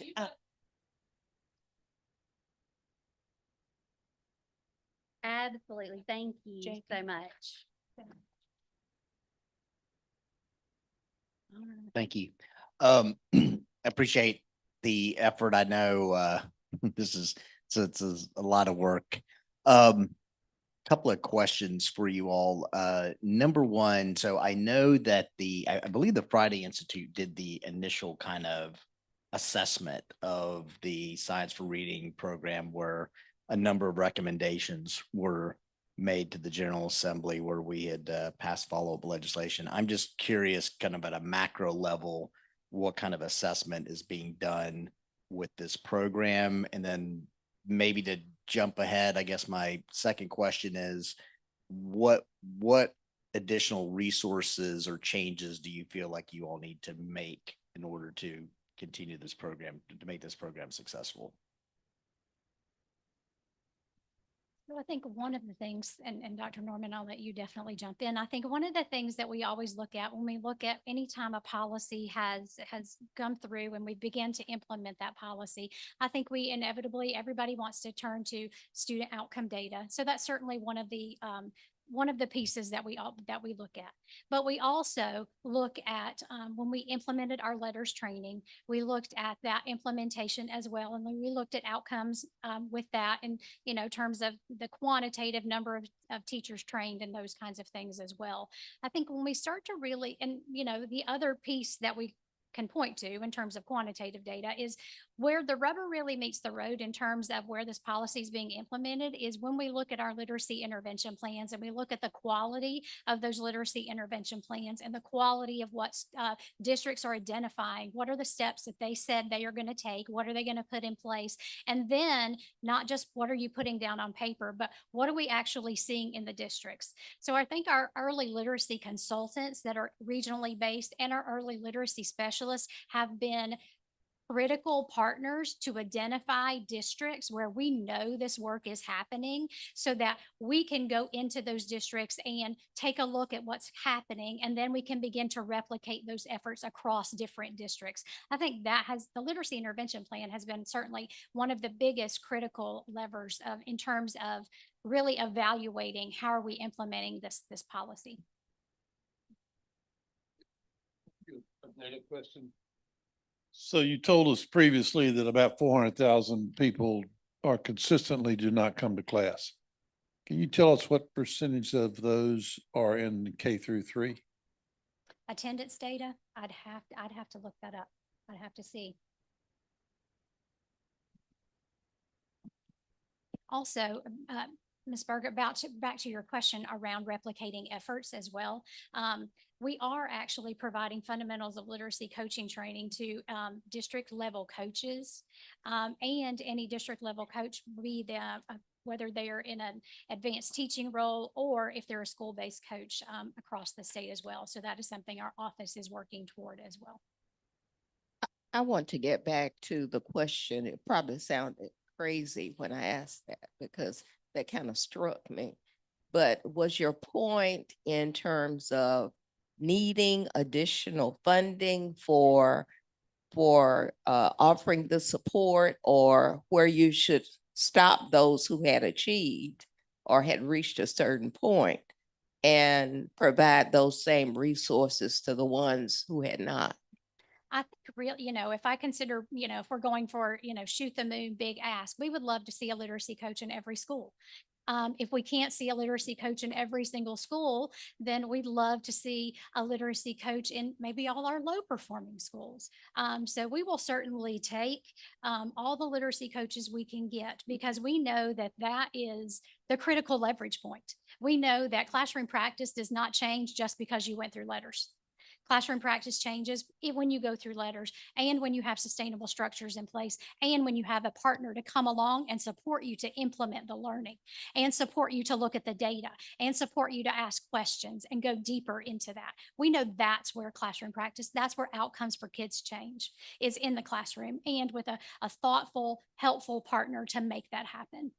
Okay, and my second question, I can't remember which name, but Doc, it doesn't matter, we'll answer. Okay.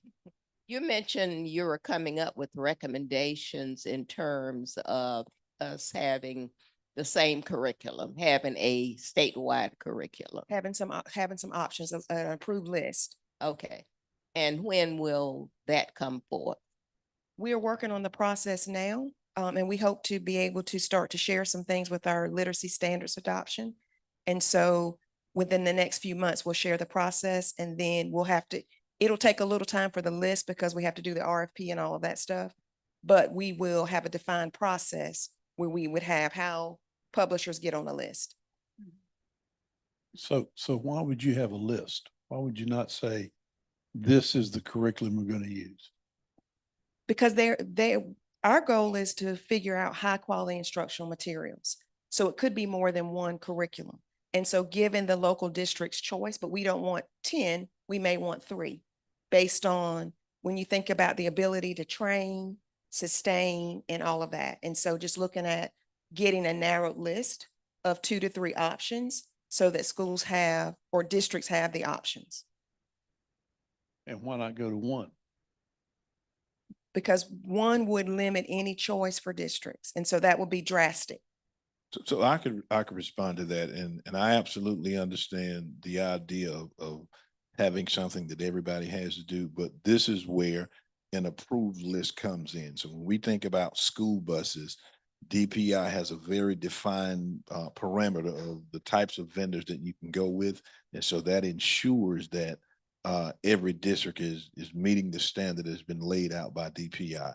And so it's the same thing when it comes to the selection of any curriculum, that the purpose would be to vet those that we know meet the criteria, and then take away from districts the ability to go out and buy lemons when we know we've identified what actually works. And then that gives a lot more autonomy to the district, as opposed to saying one choice, this is the only thing that you get to use, and it doesn't give any variability that district may find. But it does prevent 15 people from being on the list as opposed to 5 or 6. So I get that. But so we understand by definition that we're going to build variations into the system by having more than 1. So in telling us that, then so we're saying we're okay in knowing that what goes on in Chapel Hill is going to be different than Morehead City. And the comparison of those 2 schools is going to be dramatically different. And so that's where it comes back to the state standards that are defined by DPI, and every district has to make sure that they follow the standards that have been laid out by DPI. We don't have any ability to choose different standards, but we do have the ability to define the curriculum that better suits what we need. And so ultimately it's like saying when you choose an automobile, DPI is going to say it has to be a gasoline engine that does blah, blah, blah. And so Ford, GM, Chrysler, they're all going to meet those standards, as opposed to choosing any kind of vehicle that you want. So the standards are state defined. We all have to follow the same state standards, but the curriculum that gets us there is going to be slightly different. The last example I would offer is in Wake County. I have very different schools. And so once, before we provided a literacy coach for every school, there were no standards. Now, through budget decisions, we've had to dial that back and only provide those to our high need schools with specific standards that they have to follow, knowing that an Austin Ridge Elementary could benefit from a literacy coach, but they're in a school with a high, socioeconomic population versus a Southeast Raleigh, where kids come in with tremendous gaps. And so it is to say that we want to put the resources where they're needed the most. So it is the state standards that keep us circumscribed, but in having a list, I prefer to have 4 or 5 as opposed to 20. So I think that's where we could agree.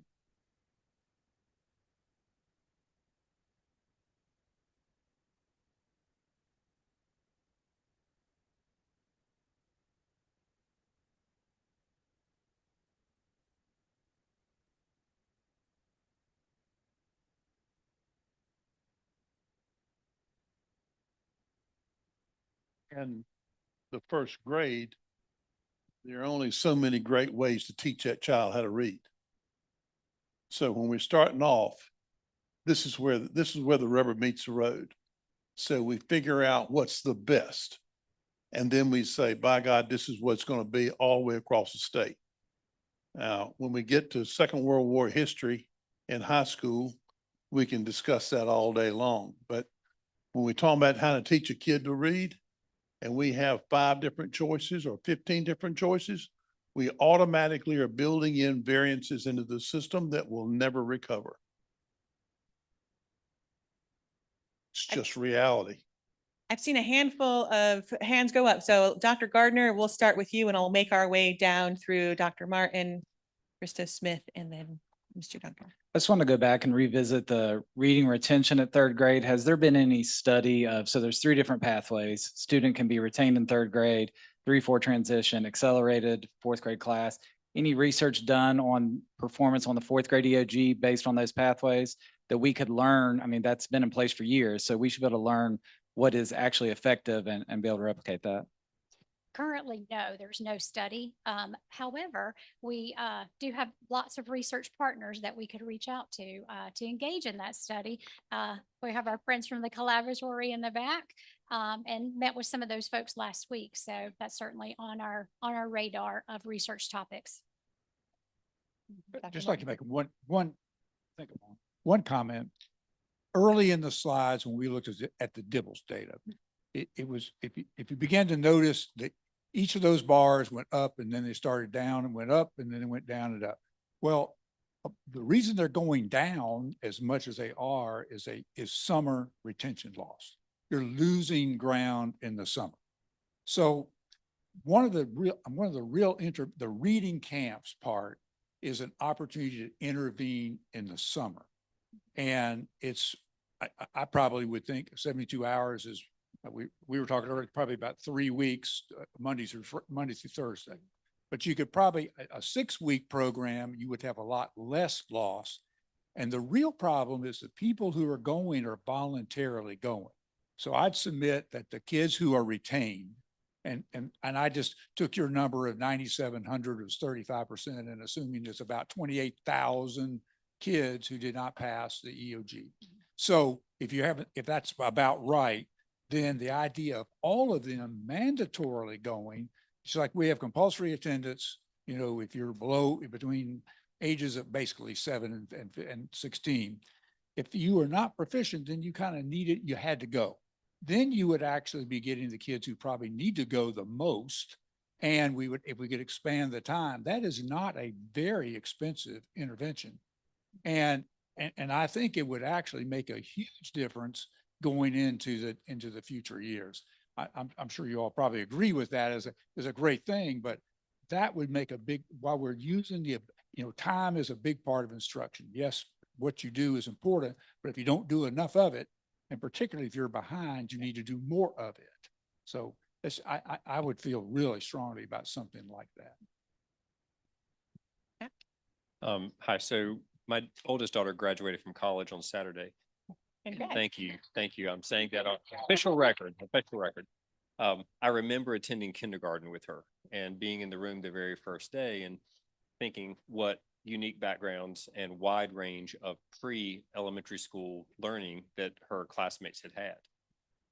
2 questions for you. The first is, how far down does the science of reading go in terms of implementation pre-kindergarten or pre-K, right? Is that grade 3, grade 4, or sorry, year 3, year 4?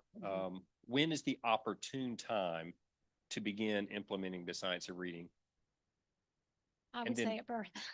Yeah, so that was our experience at home. We started Right. reading books from the Exactly. get-go. I was always disappointed when they read the book and it was the same story every time. Yes. That's when I knew they were learning to read.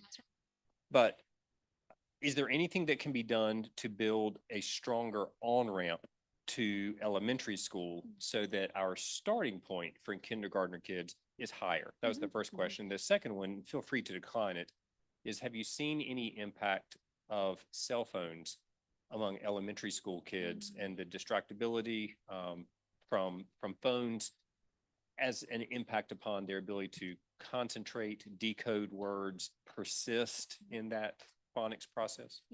To your first question, so we do have letters for early childhood as well that's offered to all NC pre-K teachers as well. So our pre-K teachers are getting the science of reading, and it is really honing in on those early literacy, early learning, developmentally appropriate practices that we know all students need.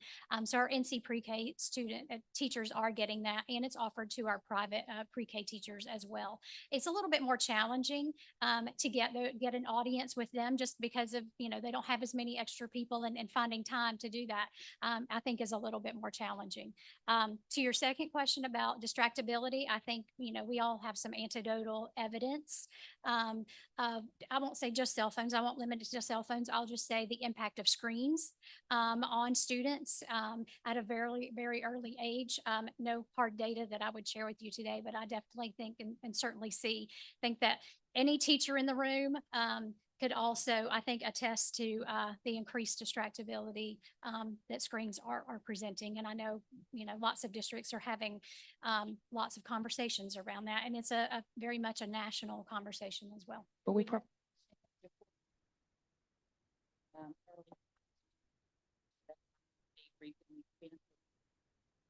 can follow up because there's several different types, but we can get that information. There have been a number of questions that we're documenting and that we will follow up with this team. So they'll be able to share that back out with us either virtually via email or in another way. Alan, you've been so patient. We'll take your question or comment that you might have. Thank you. Comment as a follow-up to discussion about why not have a single curriculum statewide for this important initiative or area. That raises a larger question as a starting point, which is our historic pattern for our schools has been that we have curriculum choices that are approved, but local control has always been an important part of our relationship between state and our local communities with respect to how we go forward. It perhaps is a worthy point to discuss on a broader level by the commission as to should there be any change in the balance between state initiatives and local control, but that historically is the way we have operated. I would say that literacy is a place where you would want to perhaps consider narrowing the approved choices and obviously to ones that are shown to already be very successful in districts that are making some of the greatest progress. So I just lift that up as something the commission may want to keep in its mind as it goes forward.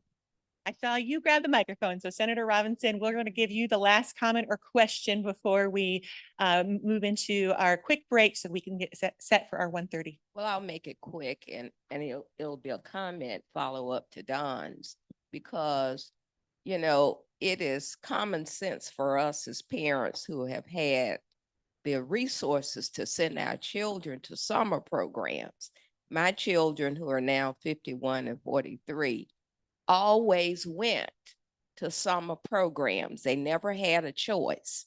So when school ended, they went to A&T or to Bennett.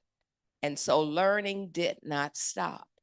And so I think it's important, and we've talked about this for years, it's important that we fund the summer programs for kids who are behind, for the students, because that keeps them from being retained. I actually did fund, I got a grant and funded 1 year in middle school for the students who were going to be retained because they didn't pass the 8th grade competency. And it worked. The best teachers were able to teach those kids during the summer so that they could pass the test. So I just think we ought to do that, Jay. Well, thank you, Dr. Wilson Norman, Dr. Barber, and Ms. Durfel. Thank you for your presentation this afternoon.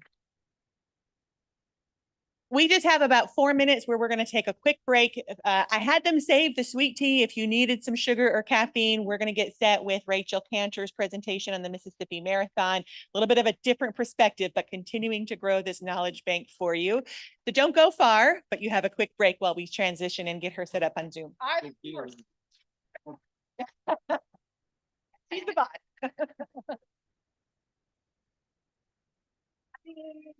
Oh no, but there was some. Oh yeah, that's what I had for my dessert. So we think it takes 5 to 8 years to train a week. It's moving so fast. You have to retrain that person.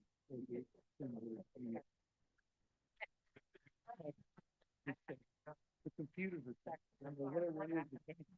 And so first I think we're going to put 34,000 teachers up there in K-3. Yeah. And we're not going to retrain them. And if you have different disciplines that you're willing to let them teach, you got to train them 5 different times.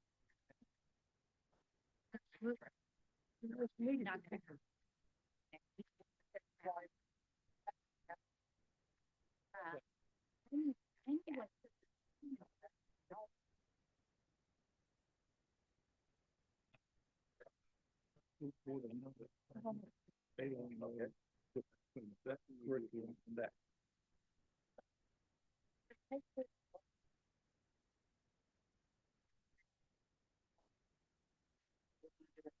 No, there's no consistency in the. And this is where it starts.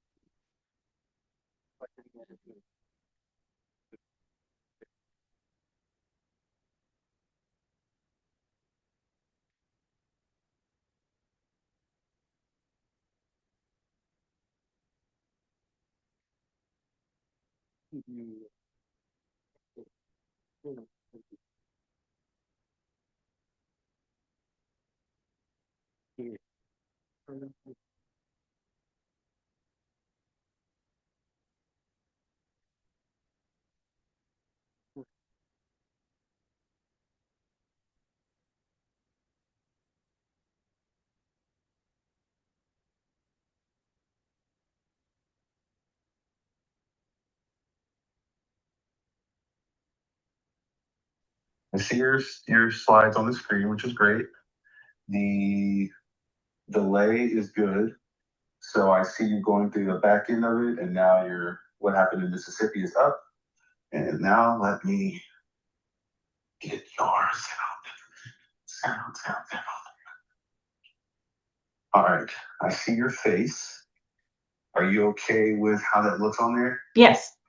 Okay, I'm going to remove mine from I'm going to spotlight you. Spotlight. Come on.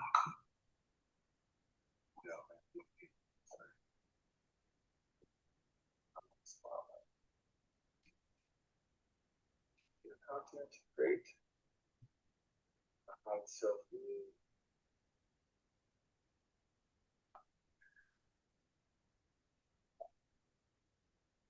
say something. Hello? I'm on my computer, but I was afraid of the echo, so I'm holding my ear up. Can you hear me through the audio? No. Okay. All right.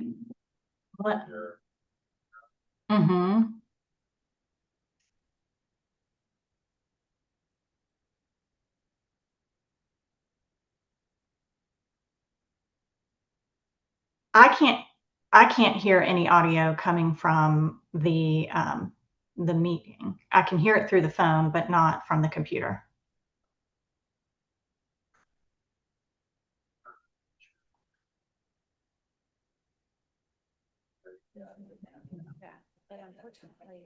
Hello? Can you hear me? Okay, I can hear the audio through the computer now.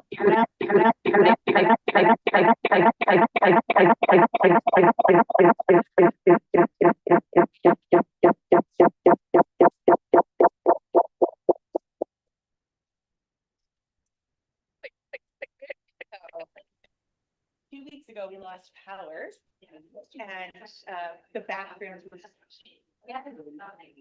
Did you hear that? Yeah, it was played. First we had Disco Fever and then we had Black Band. That was our lunch and sound. Yeah. No.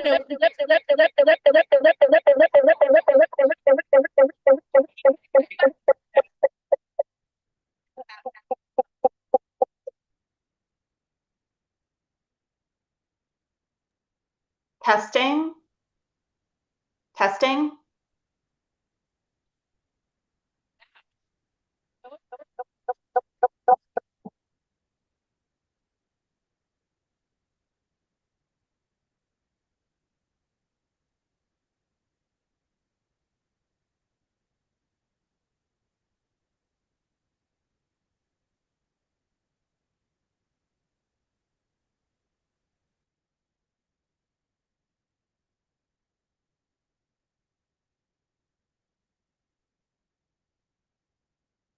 Testing, testing.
All right, Rachel.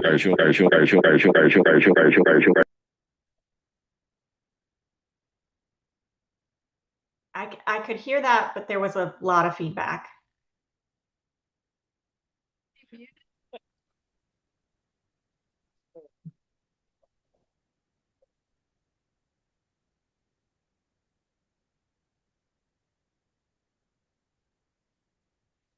Rachel, Yes, you want to try now? yes. So I can hear you and there's no. Rachel, you're good? Yes, yeah, I'm good. I'm good. You're good to go now. All right, all right.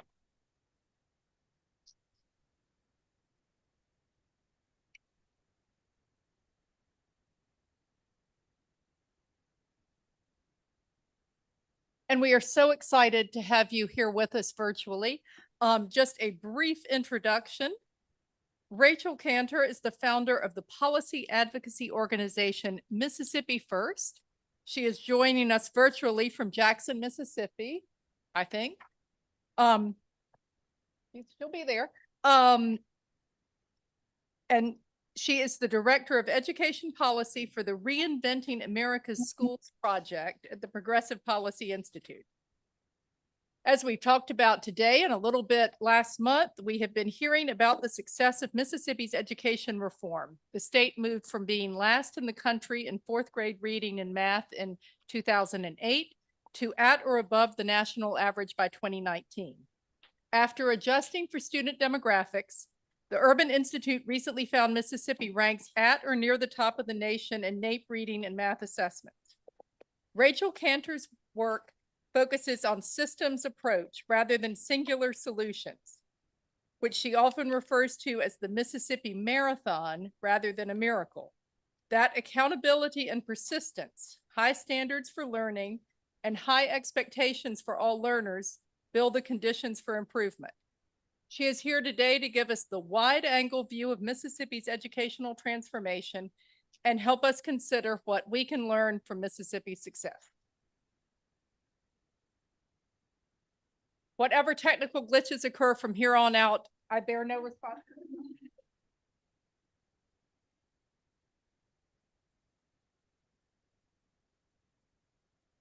Just give me the cue when you want me to start.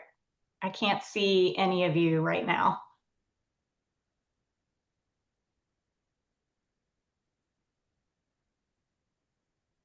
Rachel, we can see your screen and it has like is it a Greek landscape? Oh, okay. See here, there we go, there we are. And then when you speak, you will show up on our screen here. So we'll be able to see a side view of you and then your slides as you project them for us. But you should be, there we go. There's your slide. Perfect. Okay, are you ready? We're ready, thank you. All right. Well, I'm Rachel Cantor. I'm currently the Director of Education Policy with the Progressive Policy Institute. Prior to coming to PPI in April of 2025, I led a state-based education policy nonprofit called Mississippi First for 17 years. I am originally from Mississippi. I grew up in a small town called Starkville, which you may be familiar with because it is the town where the Mississippi State University is. And after graduating high school from Starkville High School, I went to college and then I moved to the Mississippi Delta to teach. I taught 7th grade ELA. And then I went to graduate school and I moved to Jackson in 2008 to found Mississippi First. And I was asked to sort of give you my overview of what has happened in Mississippi over the last 20 years. So I am going to go ahead and get started. And hopefully I'll be able to hear you if you have questions in the middle of the presentation.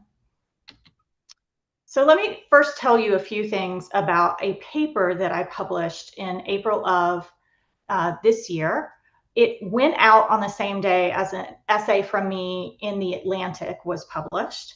And some people read that essay in The Atlantic and assumed that that was a distillation of my argument about what happened in Mississippi. But in fact, The Atlantic article focuses on one piece of the story. The actual report, which is about 60 pages, is far more comprehensive.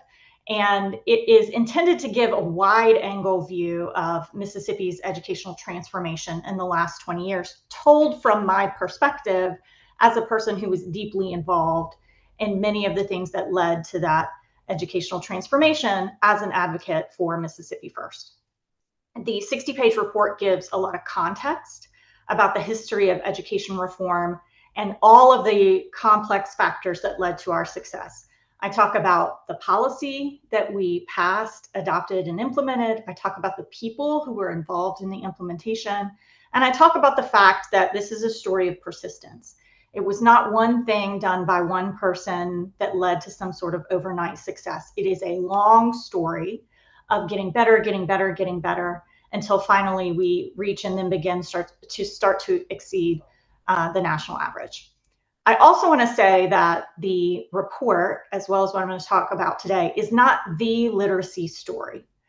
Literacy is one piece of the larger context of reform in the state of Mississippi. You can think of it as the central piece if you want, but it is still just one piece. There's a lot of context around it, and that context is critically important to explaining why the literacy reforms that we undertook were a success, specifically because we did not mandate all of them. We mandated some of them, and there were stronger mandates for schools that were lower performing than schools that were higher performing.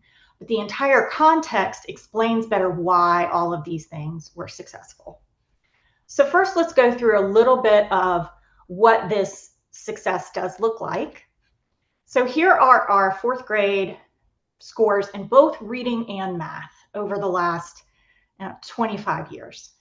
You can see in both of these that Mississippi started out in 1998 in reading and 2000 in math, well below the national average. We were the lowest in the country. At times, we were tied for last in the country with more states than at other times, but we were last in the country. And this is a fact that I'm sure you're very familiar with, because almost everybody is very familiar with the fact that Mississippi historically was last in the country. And as you can see on both of these graphs that show the trends over time, Mississippi steadily got better and better and better, little by little, until in 2019, we had a big year and we met the national average. Post-COVID, we have pretty much recovered in reading. We're very close to recovering in math. One thing I want to point out about both of these trends is that a lot of people focus on our 4th grade reading scores, and they don't often talk about our 4th grade math scores, or as you'll see, our 8th grade math scores, which are every bit as impressive as what we've done in 4th grade reading. And this is often why I tell people that our story is bigger than literacy. We made fundamental change to our education system in Mississippi. We did not only attack the problem of early grade elementary literacy, we did a whole cloth transformation of the system. You can see from these two graphs that we were getting much closer to closing the gap with the nation before COVID. Actually, post-COVID in 8th grade math, because the nation has fallen and we sort of fell and then started to recover, we are on track. If we continue on this trajectory, we may surpass the nation in 8th grade math. The story is a little bit rockier for 8th grade reading. You can see that although we did decline post-COVID, we have not continued to decline, whereas the nation has continued to fall pretty significantly even before COVID in 8th grade reading, and continues to fall today. Here are some key takeaways about this data. So one of the things that's true when you look at those trend lines is that it's very obvious this was gradual improvement. This was not one big policy coming in and then suddenly our scores shooting up at any grade and in any subject. This was gradual improvement over time. We also know, and I didn't show this, but you can go and see the data for yourself, that these gains were shared across students of different races, socioeconomic categories, achievement levels, disability statuses. Basically, students in every subcategory made significant gains in this time period. All of these different subgroups have matched and then began to beat their peers nationally, which means essentially, for example, if you compare our Black students in Mississippi to all over Black students in the rest of the country, Black students in Mississippi outperform their peers in the rest of the country. Another thing that I think is really important to point out is that we've actually shifted the curve of performance in Mississippi. So it's not just that very low performing students got better.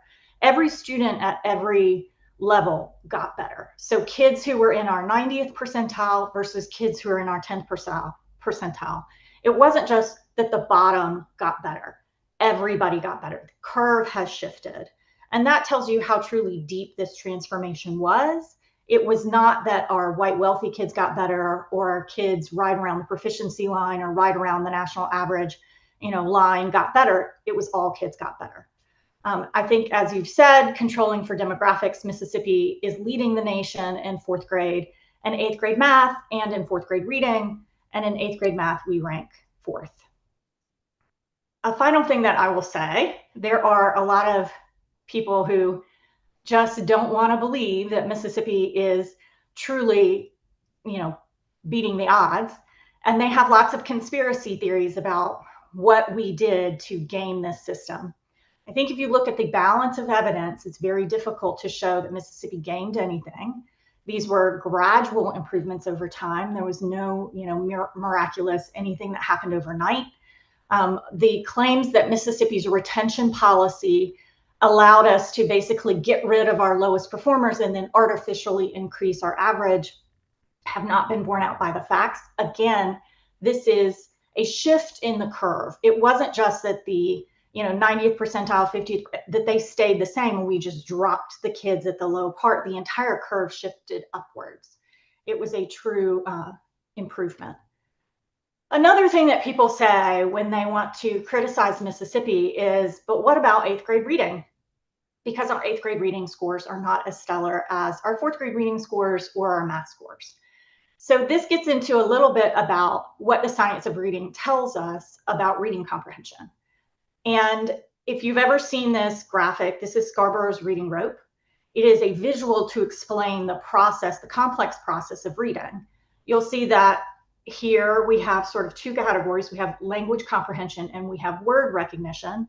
And if you understand what's called the simple view of reading, you will know that that says that reading comprehension is the product of language comprehension and word recognition. We got really good at the word recognition part of it in pre-K through 3 in Mississippi. Those 4th grade results are real. They are real. I think where we have to work and where people inside of Mississippi understand is on this language comprehension piece. We need to give more attention to background knowledge, vocabulary, other things that go into reading comprehension. If kids can decode words, but they don't have any understanding of what those words mean and how they fit in a passage, then it's very difficult for them to really understand the passage.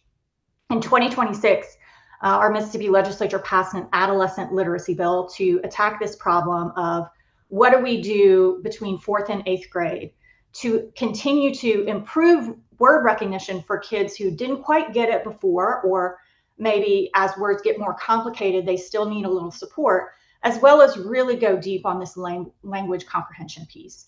We're trying to learn about what, the lessons that we took from pre-K 3, what those really look like for teachers that teach in 4th through 8th grade, and try to apply what we know about the science of reading for adolescent literacy.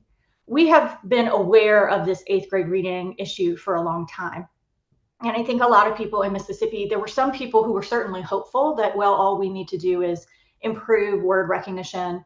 And if kids are reading at a basic level by 4th grade, they're gonna be fine. And the reality is that, of course, it's not that easy. There's still work that we have to do. And this is what we have now turned our attention to, by and large, in Mississippi when it comes to reading. So I'll get into now what the comprehensive reform agenda was that Mississippi, pursued over this very long period of time. I put these things in 4 big buckets. The first 3 are policies, and the last is support for implementation. I always tell people that our process of reform began with looking at the fundamentals of our system and drastically improving their rigor. We had to increase the rigor of our learning standards really before we did anything else. If I look back to the content I was expected to know in high school and the content that kids are expected to know now, it's night and day. Whether that is ELA content or math content, we expect so much more of our kids than we have ever expected before. We also measure those expectations, those learning standards in a much more rigorous way than we have ever measured it before. Proficiency means a lot more now in the state of Mississippi than it did 20 years ago, 25 years ago when I was still in high school, or 20 years ago when I was in the classroom. We have a much higher bar for what it means to demonstrate proficiency now than ever before. And then finally, we had to fundamentally reshape how we were transparently reporting that progress to both communities and to teachers and to schools and to students, to everybody in the system.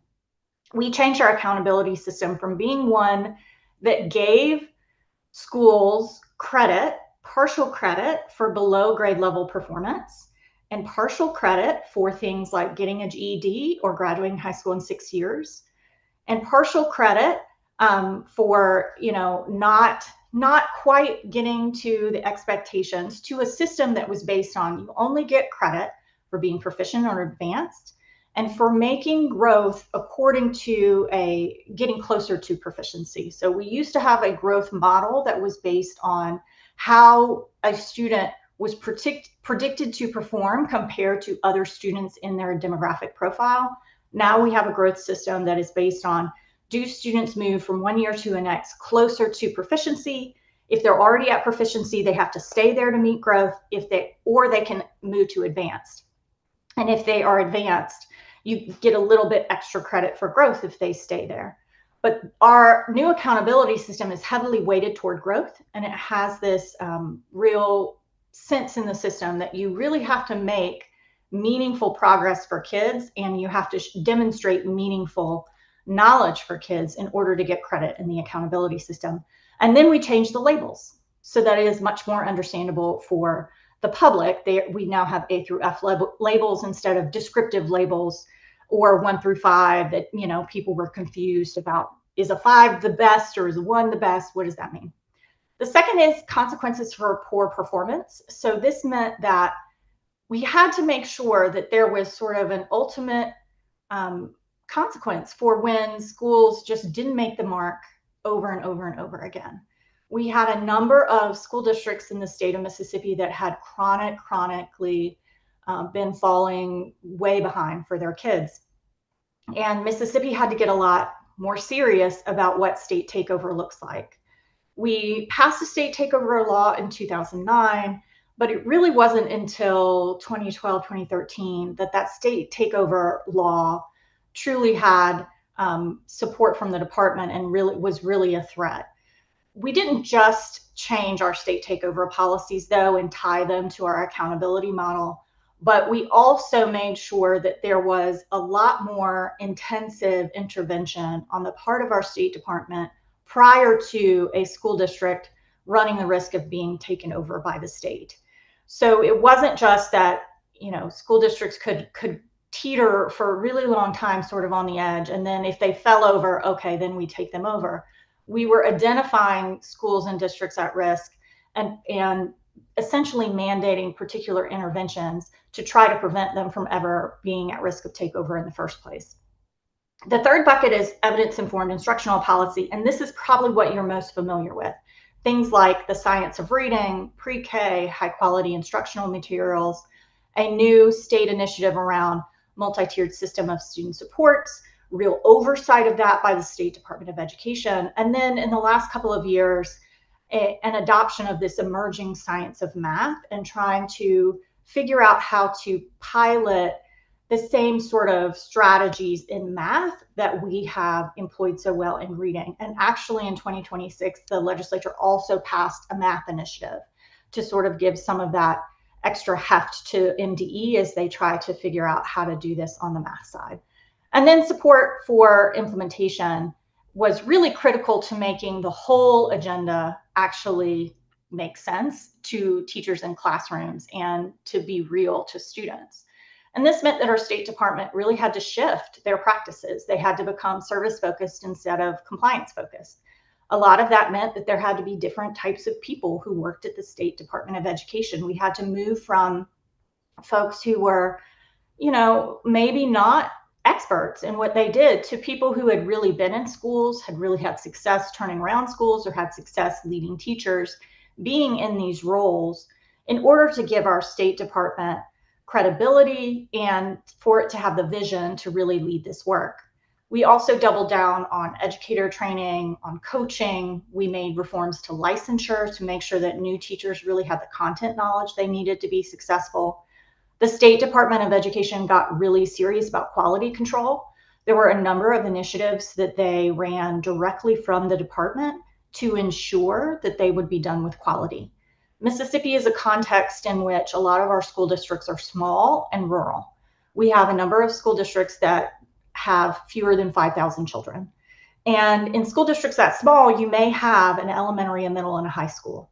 They did not have the capacity to be able to do this work well on their own. There needed to be support from the state for it. And the State Department recognized that, and so did our legislature in supporting the State Department in building that capacity. And then finally, I think one of the things that's really important is that our State Department adopted a continuous improvement mentality about all this work. We're going to do it. If we don't get it quite right, we're going to try again. And they became very transparent about not just, what their goals were in the strategic plan, but how they were measuring against those goals and publicly reporting that on an annual basis, so that the State Department, so the State Board of Education and legislators and everybody else could see, okay, you said this was your goal. Here are all the activities you did in the course of the year that align, and here's the progress that you made. So I want to do a deep dive now into our Literacy-Based Promotion Act, because there still continue to be a number of misconceptions about what actually the law said versus what the State Department built on its own to sort of support the law. So the law had a couple of key components. One of them is retention. So if students fall below the minimum bar for reading performance, then they could be retained. That bar was actually raised in 2018, 2019, so it's higher now than it was when we started. Retained children are required to receive intensive reading intervention, including the science of reading, and that is statutory. We also have mandatory screening. So 3 times per year, K-3 screening for reading difficulties. The law actually says you have to do a quarterly progress report, but we do the screener 3 times per year. The screener is not just to sort of give, not for the purpose only of identifying children for reading difficulties. It also provides a progress monitoring function. And the screener list is selected by the state. The law requires 4 to be on the list. Our list is very short. It is not very long after that 4. Parental notification. So we do require a letter to parents at least quarterly. It is drafted by the state. So the letter is very, very clear about what, whether or not your child is below grade level. It says at the top, if you get this letter, it says student below grade level, right at the top. There is no question. There's not educational jargon. It's not, see if you can figure out what this test data means. It is very, very clear. If you get this letter, then your child is below grade level. And that happens 3 times per year, ever from kindergarten all the way until the end of 3rd grade. Kids who are identified as having a reading deficiency get an individualized reading plan. This was an amendment in 2016 so that we could further specify the services for children prior to retention. So the law originally was fairly directive about what happens to children if they are retained, but it wasn't quite as directive for what you do prior to retention. So this 2016 amendment made it a little bit more clear what school districts have to do if they have children who are identified as having reading difficulties. In order to make sure that the implementation of this law was taken really seriously, the law created a reading panel, and that was an oversight body. It's composed of legislators, 1 gubernatorial appointment, and then NDE staff. There are only 6 people total on this list, and the legislators and the gubernatorial appointment are 3 of those 6. So it was pretty strong indication from the legislature that they really wanted MDE to come to the table and do this well. And that's why they put themselves on this oversight body. Because they could have just said, hey, MDE, you go figure it out, let's know later. But this was really an indication that the legislature was sort of taking a new approach with the department, that they were going to be heavily involved in oversight to make sure that the intentions of the law were in fact carried through in implementation. And then lastly, and this was probably the most critical part of the Literacy-Based Promotion Act that nobody really paid attention to at the time, is that it required the State Department of Education to develop an intervention program for the lowest 25% of elementary schools, and that MDE would identify those schools, they would create this intervention program, and then it would be mandatory for these schools to participate. This became the Literacy Support Schools program that MDE created, and this is where all of the science of reading stuff came from at our State Department of Education. Was when developing the intervention program, they realized, because we also have some literacy experts in the state as well, and there were folks at the department who knew we have to do science of reading. And so when they were developing this intervention program, and they were figuring out like, how do we get science of reading in schools? This is where the training and the coaching and all these other things came from. And then I'll talk a little bit in a minute about how that spread to the rest of the state. Two of the most talked about policies from our whole system of literacy are the retention policy and the literacy coaches. The retention policy is very strict, especially compared to most other states in the country.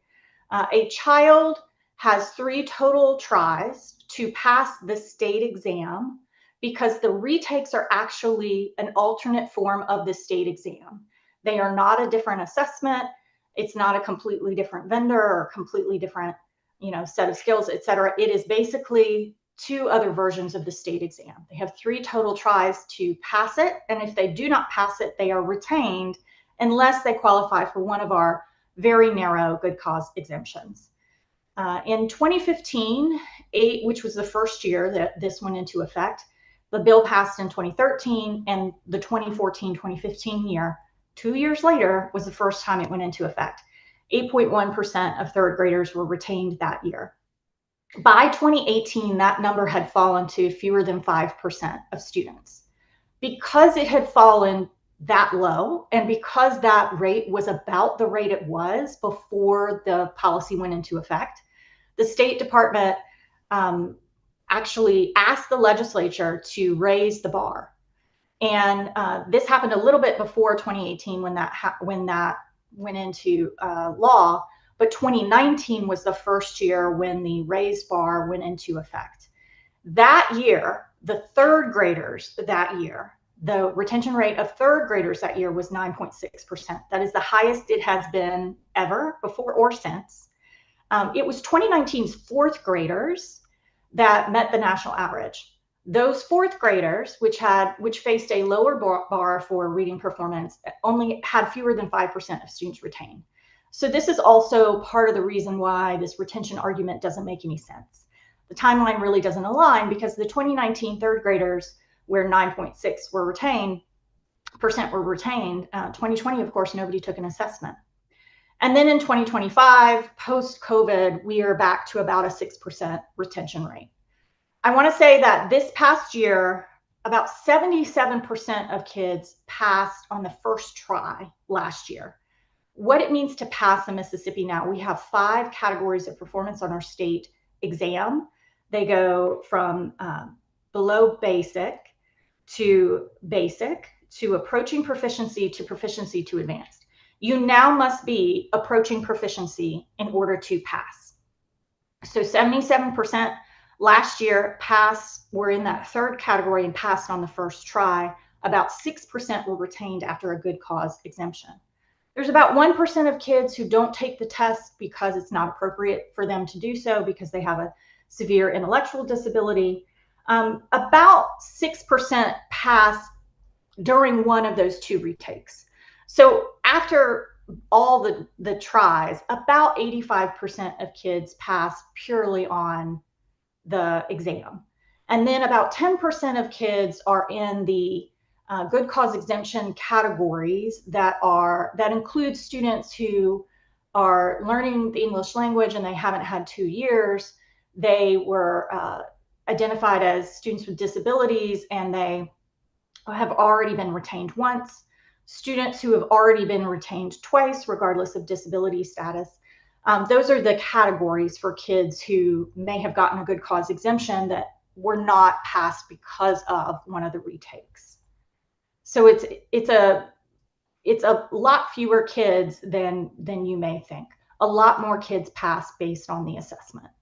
Then for the literacy coaches, Mississippi basically has centralized the literacy coach process. They are hired, trained, and overseen by the state. We do not give grants to districts and tell them to go find their own literacy coaches. We do not give grants to third parties, multiple third parties, and ask them to come up with their own coaching model. Everything is centralized by the state. Again, this is because we have very small school districts that don't have the capacity. And the State Department recognized that they really only have one shot to get this right Because if they wanted people to trust them, people being schools and teachers to trust them, they had to do this with real quality. And so they led with quality, and that is part of the reason the state took it over. Coaches are only mandated in the lowest performing elementary schools that are part of the literacy support school model. There are people who maybe mistakenly believe that we funded literacy coaches in every classroom in the state. We did not. We do fund pre-K coaches for every state-funded pre-K classroom, but on the K-3 side, we only have enough money to provide them to those literacy support schools. One of the things that the state did to try to spread this model throughout the state is that if districts hire their own coaches, the state will train them and provide that, access to all the same training. And then if you are a state pre-K coach, you are cross-trained with the K-3 coaches for all of the literacy stuff so that we can ensure there's consistency between pre-K and K-3 when it comes to literacy. A lot of other people have also asked about the money because Mississippi actually did not provide oodles of new money for this project. The funds that districts get, they get their state funding formula. This was actually rewritten in 2024 to move to weighted student funding. It did come with additional money when we did that, but again, this was in 2024. We did create a new state-funded pre-K program in the same year that we passed the Literacy-Based Promotion Act. Currently, it now serves about 25% of the state's 4-year-olds. So that was a new line item. Then there are federal funds. In terms of what money MDE has to support districts, we do have a line item for the literacy work. It started at $9.5 million. It's now $15 million. It pays for everything. It pays for coaches. It pays for screeners. It pays for the kindergarten readiness assessment. It pays for training. It pays for MDE's administration costs. It is not a whole lot of money for all the work that the department does. There's also a pre-K coaches line item, so that's separate from the literacy line item. That's about $3.25 million. Then, of course, MDE gets their general appropriation. They get an admin line for pre-K. It's not very big. And then they have federal funds.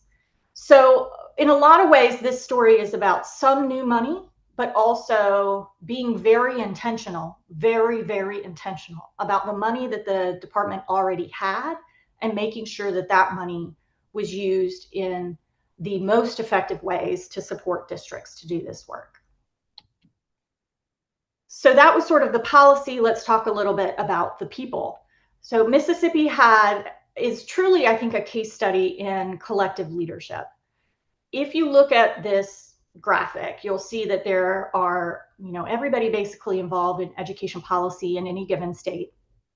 And Mississippi was really lucky in this time period that there were individuals who sort of sat in each of these different seats and who aligned around this central goal. We have to do better by kids. We can make sure that student outcomes are better if we make better choices as a state. And if we're more intentional and if we are more directed towards evidence-based policy.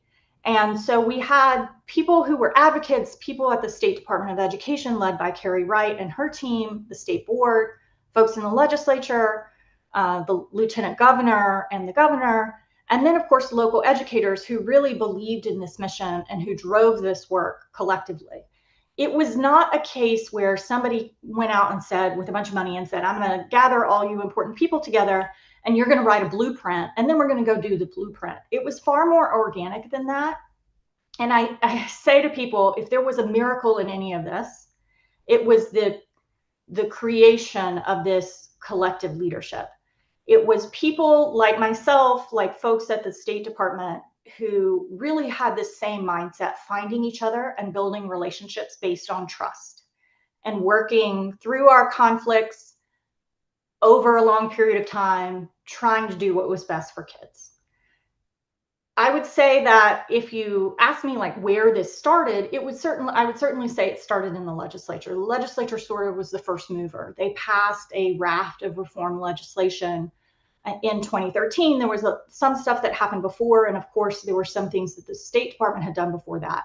but it was really driven by the legislature. And then MDE at the time was in transition. We were lucky that the transitional leaders really had the right mindset at the time. And then, of course, we hired Carrie Wright, and she was able to drive the state forward over the course of 8 years. But I would say that it's not true that a single individual is responsible for everything. There's just no way. It's too big and complex a problem. There had to be people in multiple different seats willing to put their own ego aside and say, we're going to work together and we're going to figure it out. Here's sort of a sense of how long this took. If you talk to Mississippians, they will almost certainly, if you ask them, when does education reform start in Mississippi? They're almost certainly going to say something to you like, well, in 1982, there was the Education Reform Act. And that was the year I was born. There was an Education Reform Act in 1982. We passed kindergarten that year. And we also passed some the minimum competency test requirements that year. But really between 1982 and into 1993, and then in the Clinton years, we were really just mostly trying to keep up with what other states were doing. We're doing things because the federal government told us to. That was certainly true in the NCLB years, when we were doing things because the federal government told us to.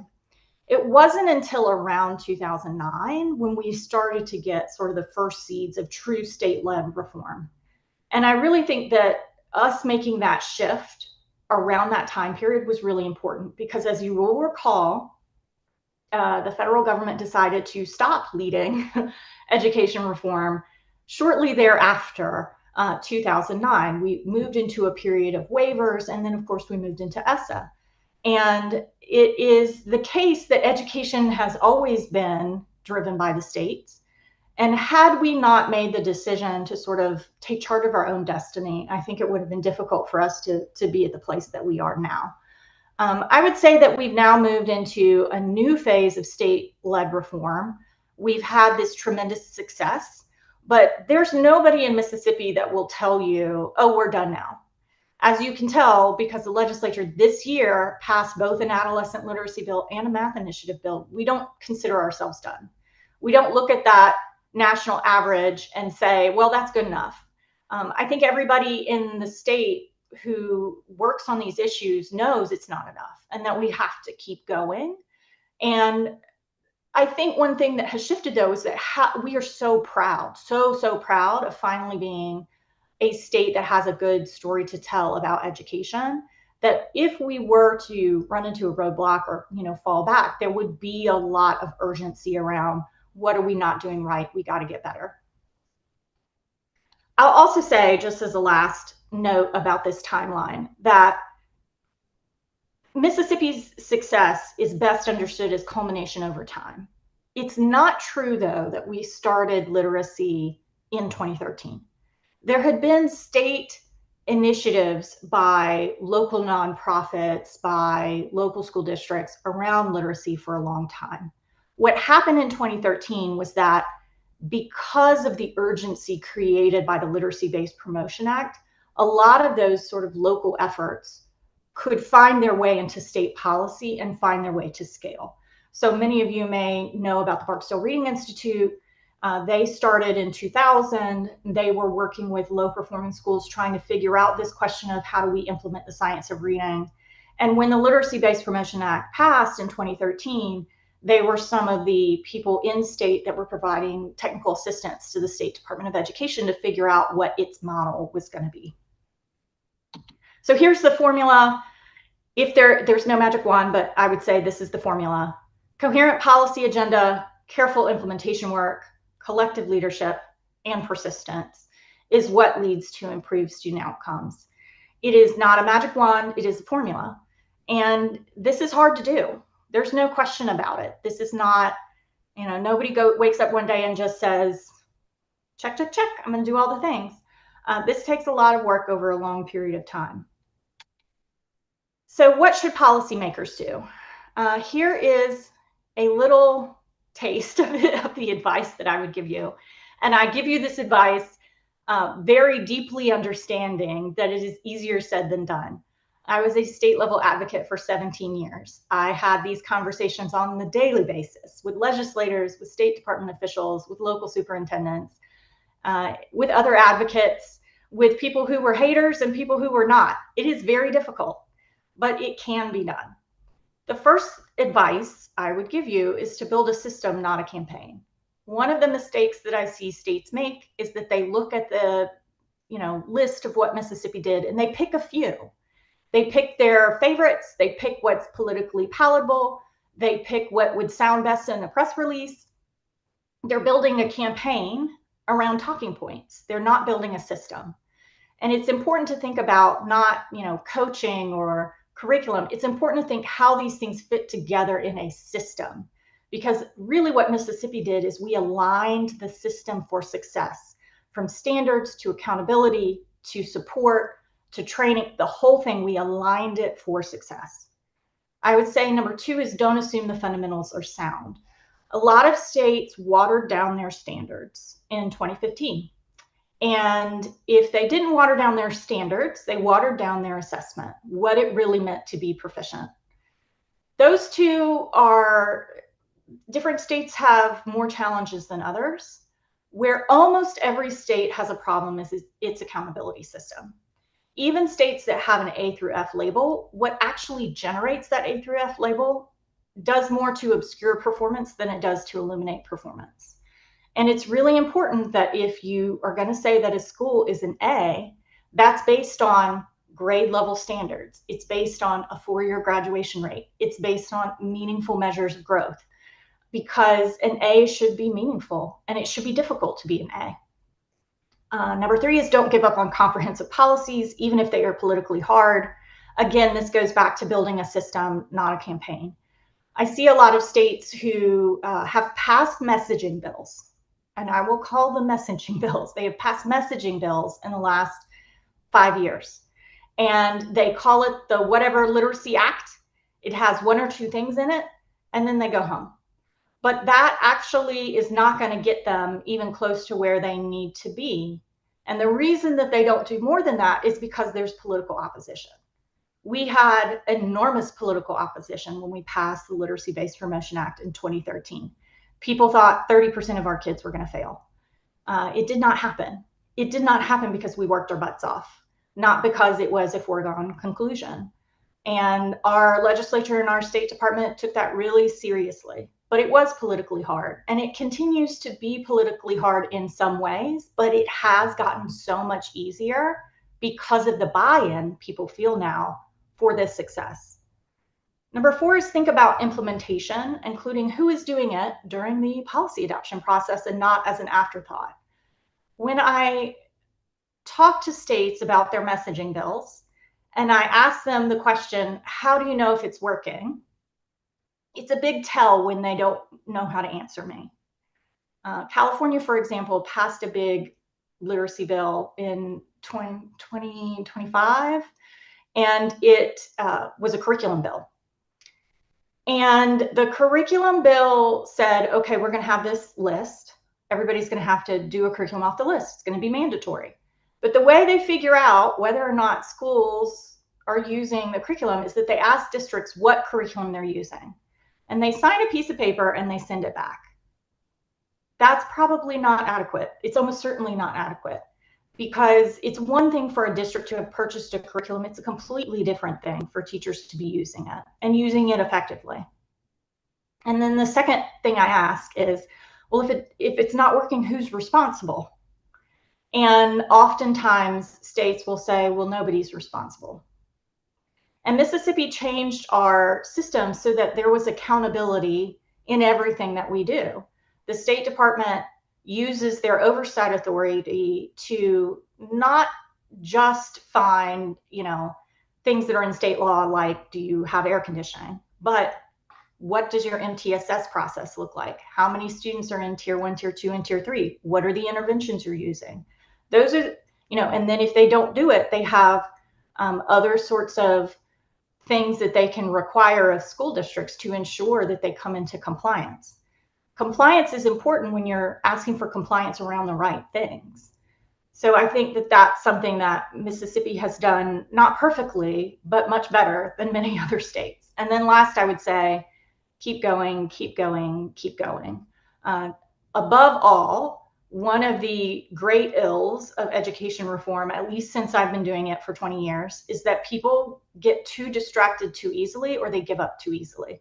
They do something for 2 years and then they throw it out the window.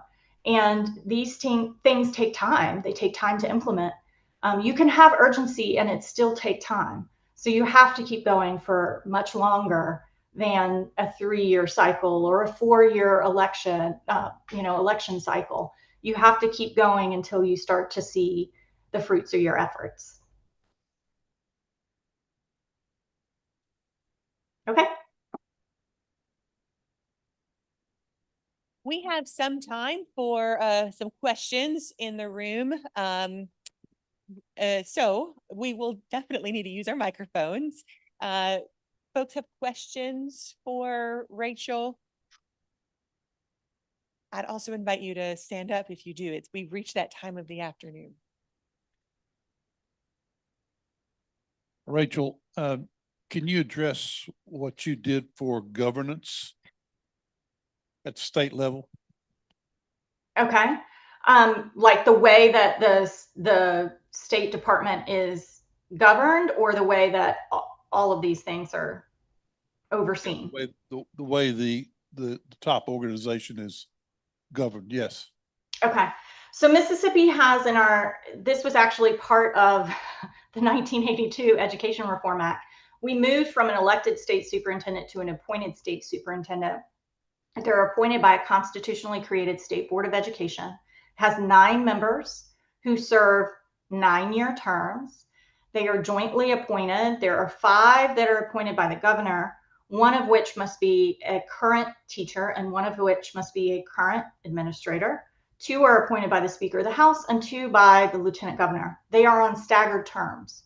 So although there is one member rolling off every year, having 9 members who serve 9-year terms means that it is a board that is created for stability rather than change.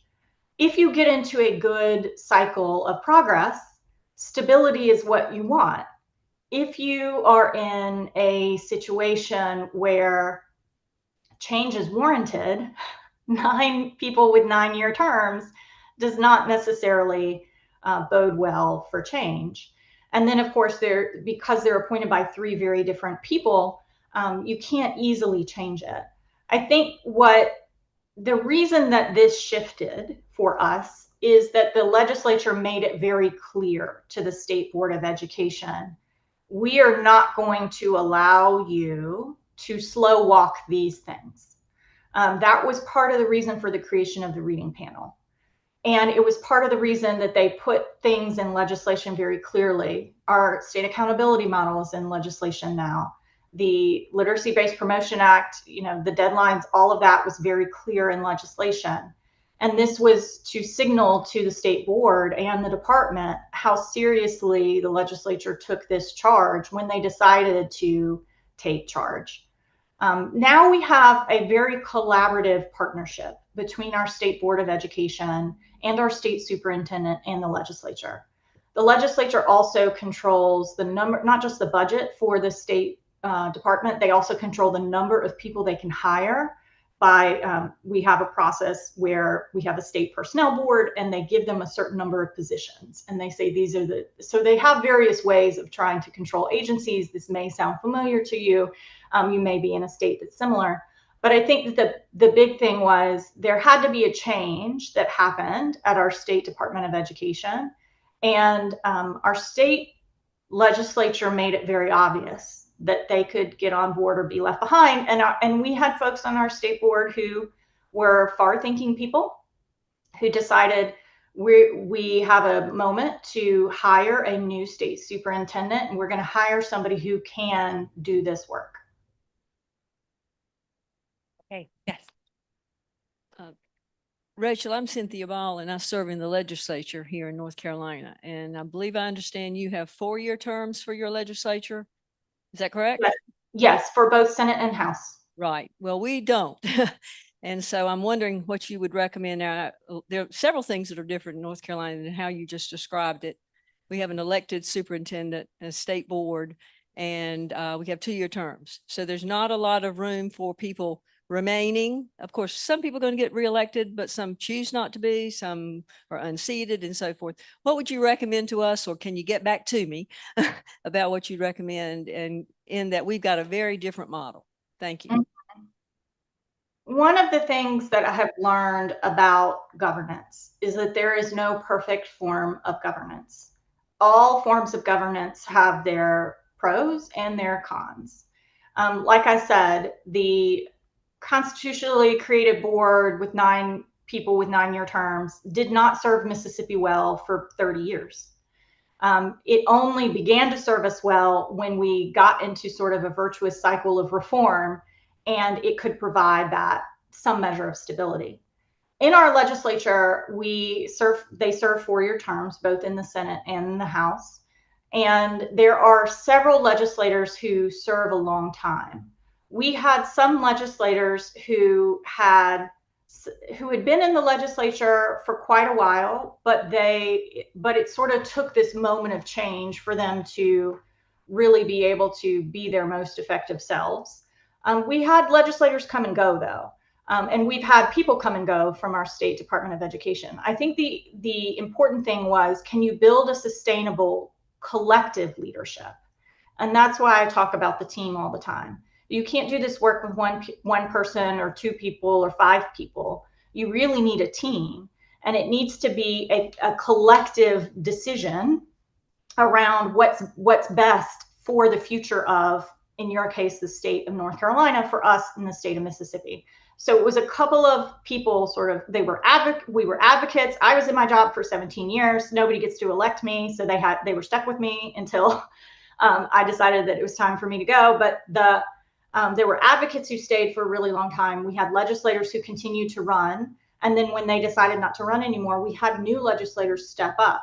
So we got pretty good at figuring out how to sort of create that farm team and have the continuity from outside the legislature. Then we had State Superintendent Carrie did stay 8 years, but she had folks on her staff who stayed longer than she did, who were there before she came and who stayed after she left. And then there was a process of sort of growing people into roles to be ready when people, because there's a natural churn at a State Department, regardless of who's at the top. But I do think that part of this story is about stability. And if stability is not something that your system is designed for, I think you have to figure out how to create at least a stable belief and mindset, even if the individuals coming in and out of those roles are changing. I also would say that no one would have looked at Mississippi in 2008 when I moved back to Jackson and said, oh yeah, this is the place. This is where we're going to have this educational turnaround for the nation. Nobody would have looked at our fundamentals. Nobody would have looked at our context and said, this is the place. I sounded crazy being a person who said, this is the place. And sometimes you just gotta do the hard work, and there's no better answer than that. And I wish I could give you a magic one, but at the end of the day, those of you who are in the room have to all decide, this is the most important thing for the future of North Carolina, is whether or not kids can read and do math. And then you have to figure out what collectively you'll all have to do to make that possible. Go ahead, Dr. Taylor. Hi, Rachel. This is Robert Taylor, and Superintendent of Wake County Public Schools. So as you know, I was there for about 3 months as state superintendent. But I agree with you in terms of making sure that the MDE has the staff that can sustain the work.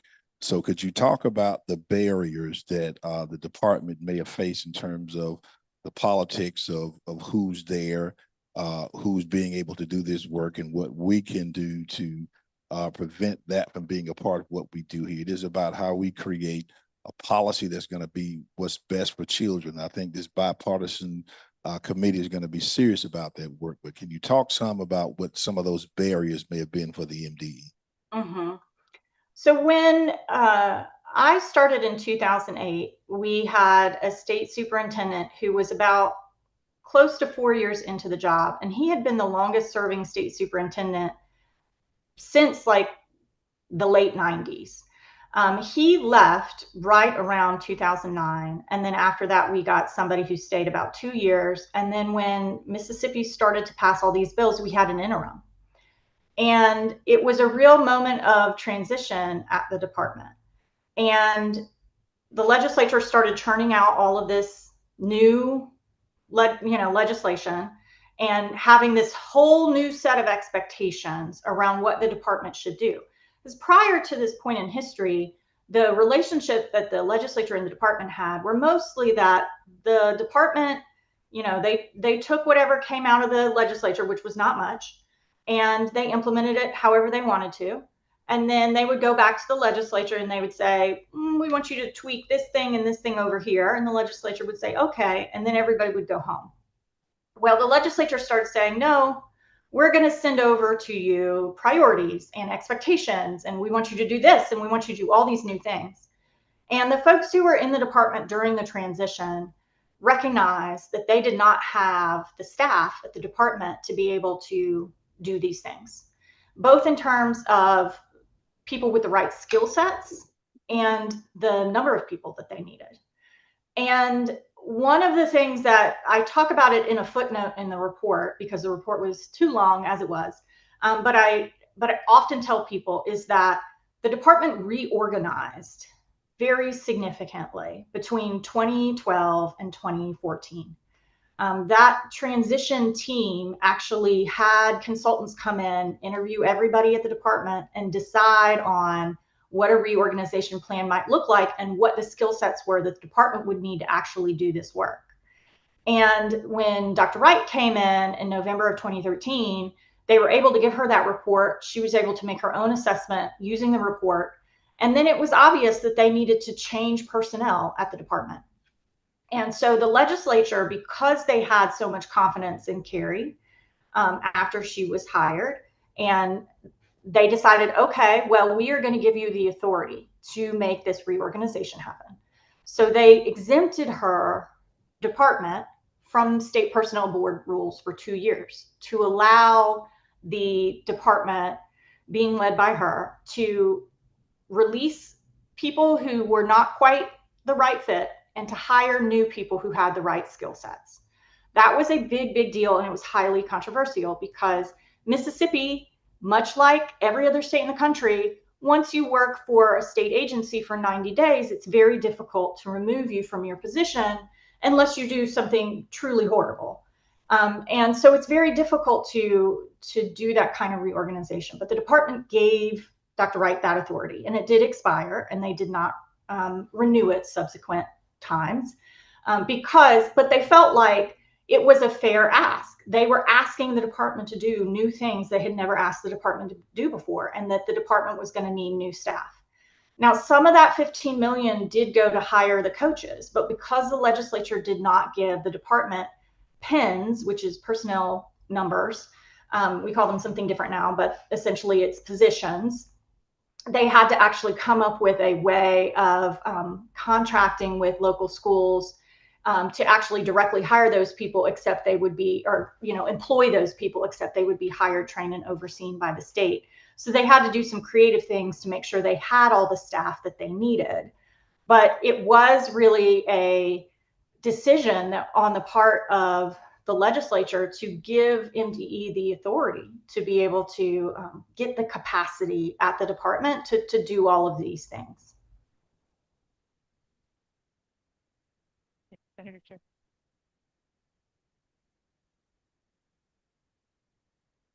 Thanks, Rachel. Jay Chaudhary from the North Carolina Senate.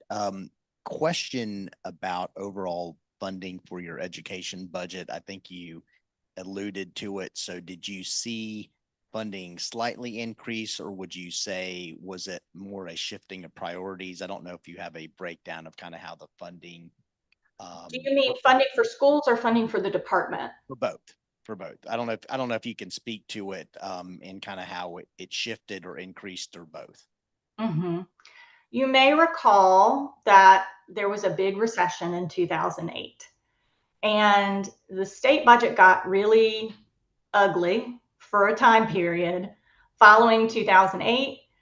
We did have federal funds, as other states did, but in terms of whether or not there were historic increases in education funding, either for the department or for schools in this time period, no.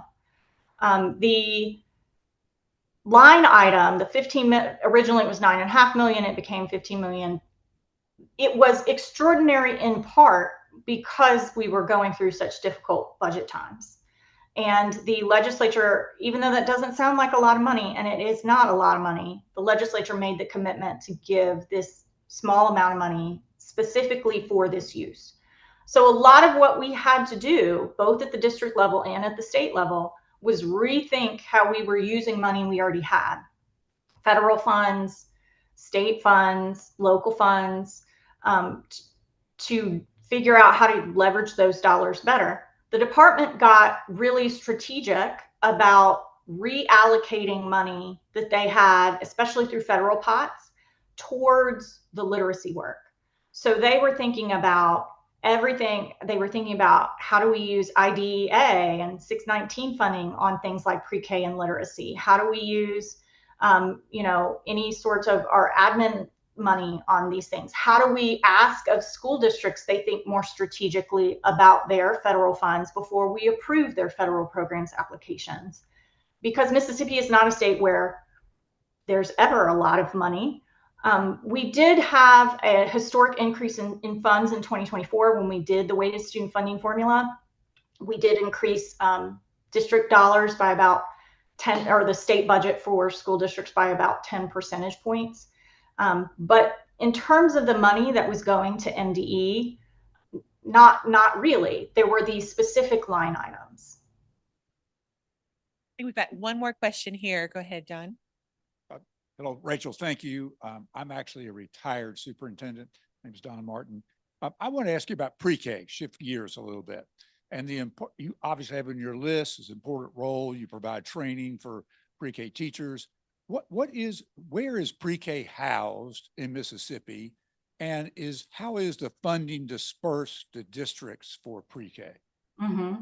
So Mississippi's pre-K law, which is actually a law that I personally wrote, passed in 2013 along with the Literacy-Based Promotion Act. Prior to that, we did not have state-funded pre-K at all in Mississippi. There were, of course, school districts that were using Title I money to provide pre-K either on a school level or a district level, depending on what type of Title I money they might have had. But it wasn't until 2013 that the state passed a pre-K program, and that program was housed or is housed at the Mississippi Department of Education. Because at the time that we passed the program, again, it was really tight budget years. The program started with just a $3 million appropriation, which only served about 3% of 4-year-olds. And it was a matching program. It's still a matching program. Every dollar that the state provides has to be matched by a local community. Most local communities use Title I to match. Some may use other local funds that they have. Some, very few have philanthropic funds. The biggest source of funding is local funding. We also passed a tax credit to allow them to raise donations to go towards their match. But by and large, the program started really small and it has grown tremendously in the last decade and a half. The part of the importance to us of having the pre-K program in the Department of Education was that focus on school readiness as part of the pre-K program. Mississippi's pre-K program is a 4-year-old only program. We require all 10 benchmarks of the National Institute for Early Education Research of early learning programs in order to become part of the system. It is a collaborative program, so it includes school districts, Head Starts, and child care centers, but they all have to meet the benchmarks. And the State Department provides a lot of resources and support to local collaboratives as they are implementing pre-K. And like I said, now we have about 25% of 4-year-olds across the state who participate in the program in a school district, Head Start, or child care classroom as overseen by the state. We have really good data from our state-funded pre-K program. Kids who participated in our state-funded pre-K program basically do better on the kindergarten entry assessment than any other child, group of children, whether they went to another type of pre-K program, whether they went to Head Start, whether they didn't go to anything. Our pre-K kids from our state-funded program have really good student outcome data. But again, it was sort of this mindset of we don't have a whole lot of money. So what we are going to do with the very few dollars we have is we are going to ensure quality above all else. And then we're going to try to grow the program over time. And that is what we've been successful in doing. And part of growing the program was demonstrating to the legislature that this was a really good use of money because we had such good quality in the program. Thank you, Rachel. We'll give you another round of applause if you can hear it from our room here. Appreciate. Thank you for your generosity of time and presenting to us this afternoon. Really excellent information and great questions from folks. Kenny is just going to exit the Zoom here for us and pull up our slide deck. As we wrap up our day, though, I'm going to invite Anne to come and share with us some direction here as we move into our discussion time, some planning time, this recommendation development time, and hear from her about what that looks like and things for us to consider. Thank you all so much. I know we're getting towards the end of the day. Don't leave me now. We've got like 45 minutes. So stay with me, please. I think we have had so much to sort of synthesize and ponder, and this is going to be our moment to help narrow it down. I just want to draw your attention. Emma, of course, spoke about this in the morning, but take some time to look at your schedule. This is our outline for our work ahead. And I really pushed for it to be specific because I think that the task is broad, the subject is huge, the challenges are immense. But we have been given a series of pretty clear directives and charges, and by breaking it down in this way, I think we can narrow in and come up with some really effective recommendations and get some real results. So bear in mind that we are only going to have 2 more conversations on this topic of teacher training and student achievement before we are going to start making a recommendation and voting on it. By the end of the summer, we are going to start talking about administrative operations. And then we are going to get into an educational leadership by November. This is all going to come on fast, folks. So I think it's really important that we need to stay focused and stay focused on the charges as outlined here. I know that there will be possibilities to go back, but I really want us to focus in on getting a clear report published September 28th, 2026. I like a schedule, folks. I'm gonna keep us to it as best we can. And then get out that second report in December and our final report in February. So let's always remember that goal in sight, try to keep our conversations as we are talk around our tables to be mindful of the upcoming assignments. And even though right now we're talking about teacher training and student achievement, things that come up, like some of the things that Rachel mentioned, that were more governance and educational leadership oriented. Let's make good notes. I know our Friday Institute friends are doing that, but let's think about how we want to formulate that conversation. Be thinking about speakers, be thinking about information. Let us know what you need to have good conversations about the upcoming topics. And I would ask you, as we begin to frame this, let's think about, there are 3 different things we can do here. There will be things, I think there will be, where we just reinscribe. We just encourage folks to keep doing what they're doing. And that is a perfectly okay recommendation. Feel free to lift up the things that are working. We can reform. We can suggest improvements or changes to systems that are already in place. And we can reimagine, which would be a complete overhaul of certain ways of doing things. I'm not afraid of any of this, and I don't think y'all are either, or you wouldn't have signed up for this commission. So let's continue to think boldly, to consider all three ways of approaching these problems as appropriate. And thank you all. Let's keep moving. But love a schedule, folks. Keep thinking about this and keep weighing in so we can keep the discussion moving. Thank you. Thank you, Anne. Great. If you go back into your notebook, then I'm going to point you to this document that was included there after the synthesis, the input synthesis document.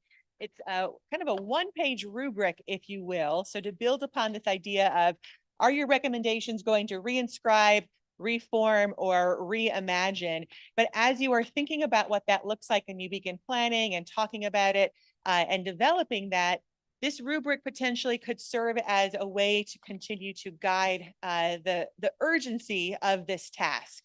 And so as you look down that left-hand column for some of those criteria, thinking about the scope and alignment, thinking about the specificity and the ambition, the evidence base, the root cause, some barriers, the change mechanism that might exist, it's fit for North Carolina. How do we incorporate that student voice and impact? And then where can we reach some consensus? This is just some guidance for you as you turn to your table now for your reflection discussion on what you have heard today about student accountability and from the science of reading, both from our NCDPI and from the Mississippi Marathon. So your table leads have some guiding questions. You also have a lot of documents. Anne keeps telling us that she's in the timber business, so keep printing things, it's okay. So this is intended to help shape a little bit around what you are reflecting upon this afternoon. As we continue through our meetings, we're going to keep circling and getting closer and closer to, as Alan Gann is talking about, this big idea that can move something forward, or as we hear from Anne, that sense of urgency around the change that can happen as we get to work, and as others have expressed at their table.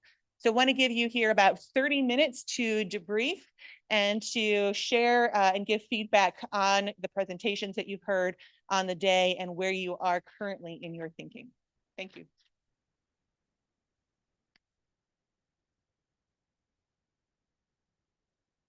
One thing that she said that here.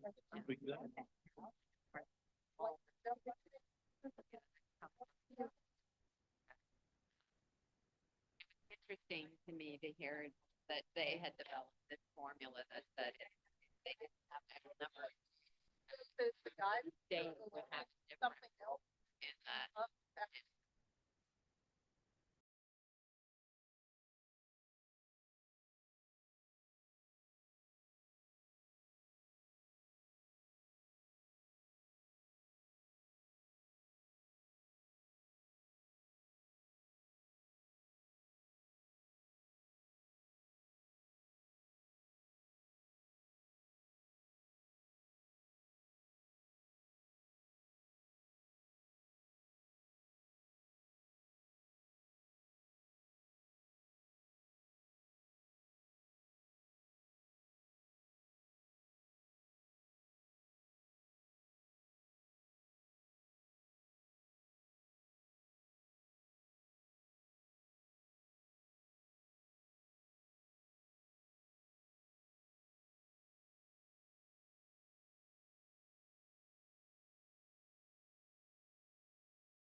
yourself from every other school district.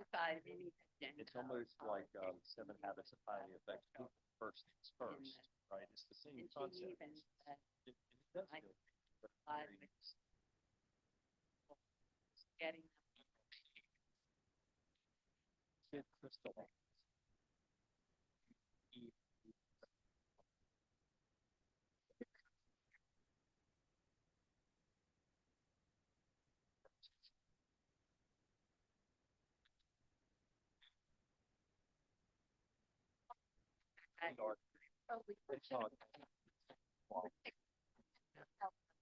Falls up around Texas.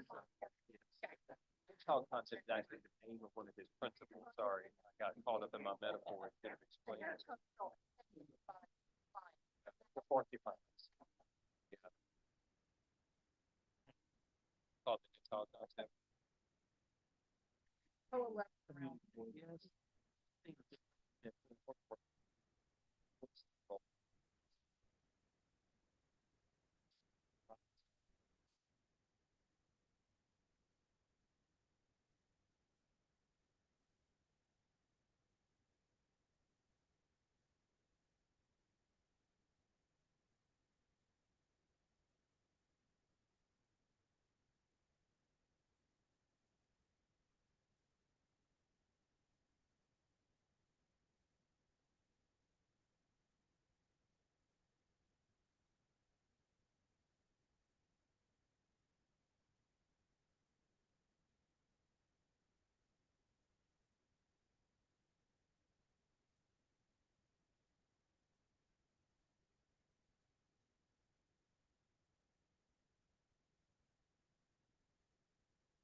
Folks, I'm going to pull you back together again as we wrap up this afternoon. I'm going to invite the co-chairs to use the microphones at their tables or to come up and share their final reflection.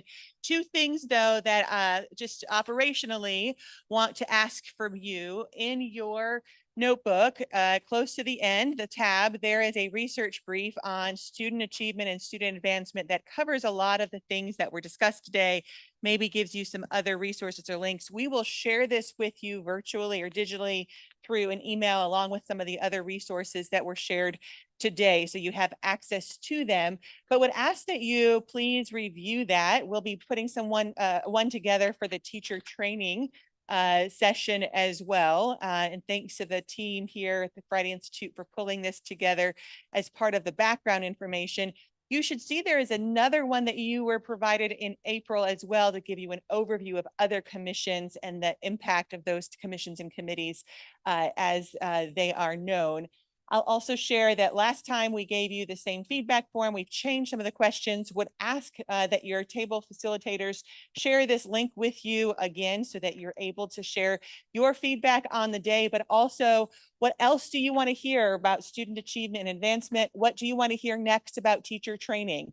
We are trying to respond pretty rapidly to your inputs, to your requests, to be able to inform what that looks like. So if you don't have this little slip of paper with the QR code and link, I've got plenty. Your table person has plenty.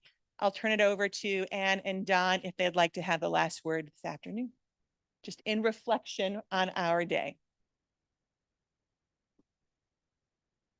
You like to reflect? I was busy putting together my table report. But thank everyone for coming. I thought we've had a lot of great discussion, and I've certainly enjoyed our table conversation today, and we had very good presentations. And I'd like to reiterate Emma's request for information in the so for next year, for next meeting as we plan, which would be great. I guess from a reflection standpoint, I think we have looked at some issues and gotten some nitty-gritty issues from Mississippi that have been very good, some of which in terms of, in our own folks' presentation, we begin to look at how do you build that team of partners. We talked a lot about advanced teacher roles to tie them into the mix of something we already have that's already funded that can actually help on this area. Talked a lot about, I'm thinking more about how the things our table focused on, but talked about having the oversight committee in Mississippi was very interesting, where you had essentially sort of a small group of 6 with appointments from the, like in this case, DPI and the legislature that kind of had a specific focal point on monitoring at the highest level. I think some of the issues about pre-K, we had a lot of discussion about that.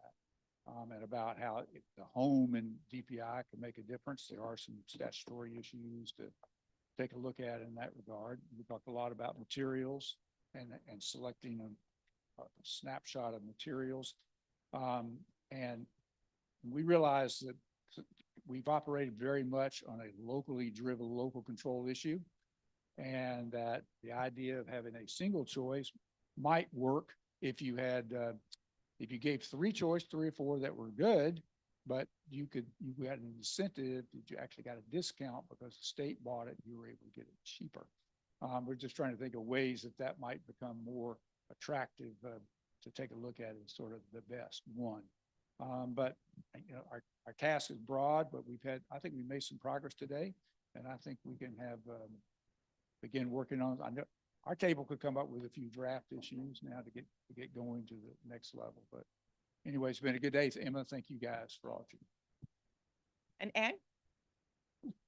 Well, we had equal level of positivity. I thank you all for all your input. I think that I can sum up our table discussion, which also sort of sums up my thoughts on where we're going from here. We really did talk about the importance of crystallizing our thoughts around a few key ideas, and how when you really commit to something, you decide to really hone in on that, and how that seemed to have worked in Mississippi, and how we can try to replicate that here. You know, one of the things we talked about is how we have to maintain a sense of urgency while at the same time sustaining this work over the long term, and what sort of systems do you have to have in place to get something going, but also to keep it going. And we too had the conversation about local control versus central directives, and when does one make sense and when does the other make sense? And I'm just really excited by the conversations, and I think we are all beginning to see that we can come up with some really strong recommendations and articulate our vision as a commission, and that's exciting. So thank you all. Awesome. Thank you. We will see you again on June 22nd here at the Friday Institute. You'll probably be receiving several emails between now and then to coordinate and to share out materials. If you wouldn't mind, please feel free to leave your name tags behind at your table and your table tents for your names. We will reuse those for our next meeting. Feel free to take your notebook and materials. We will keep adding to it and sharing more details and information with you. And I think we'll try and color code some stuff for next time. That way it's easier to say, go find the yellow piece of paper. I'm trying to always fine tune the way this works. Appreciate all of you. Thank you so much, and we'll see you in June. Have a good day.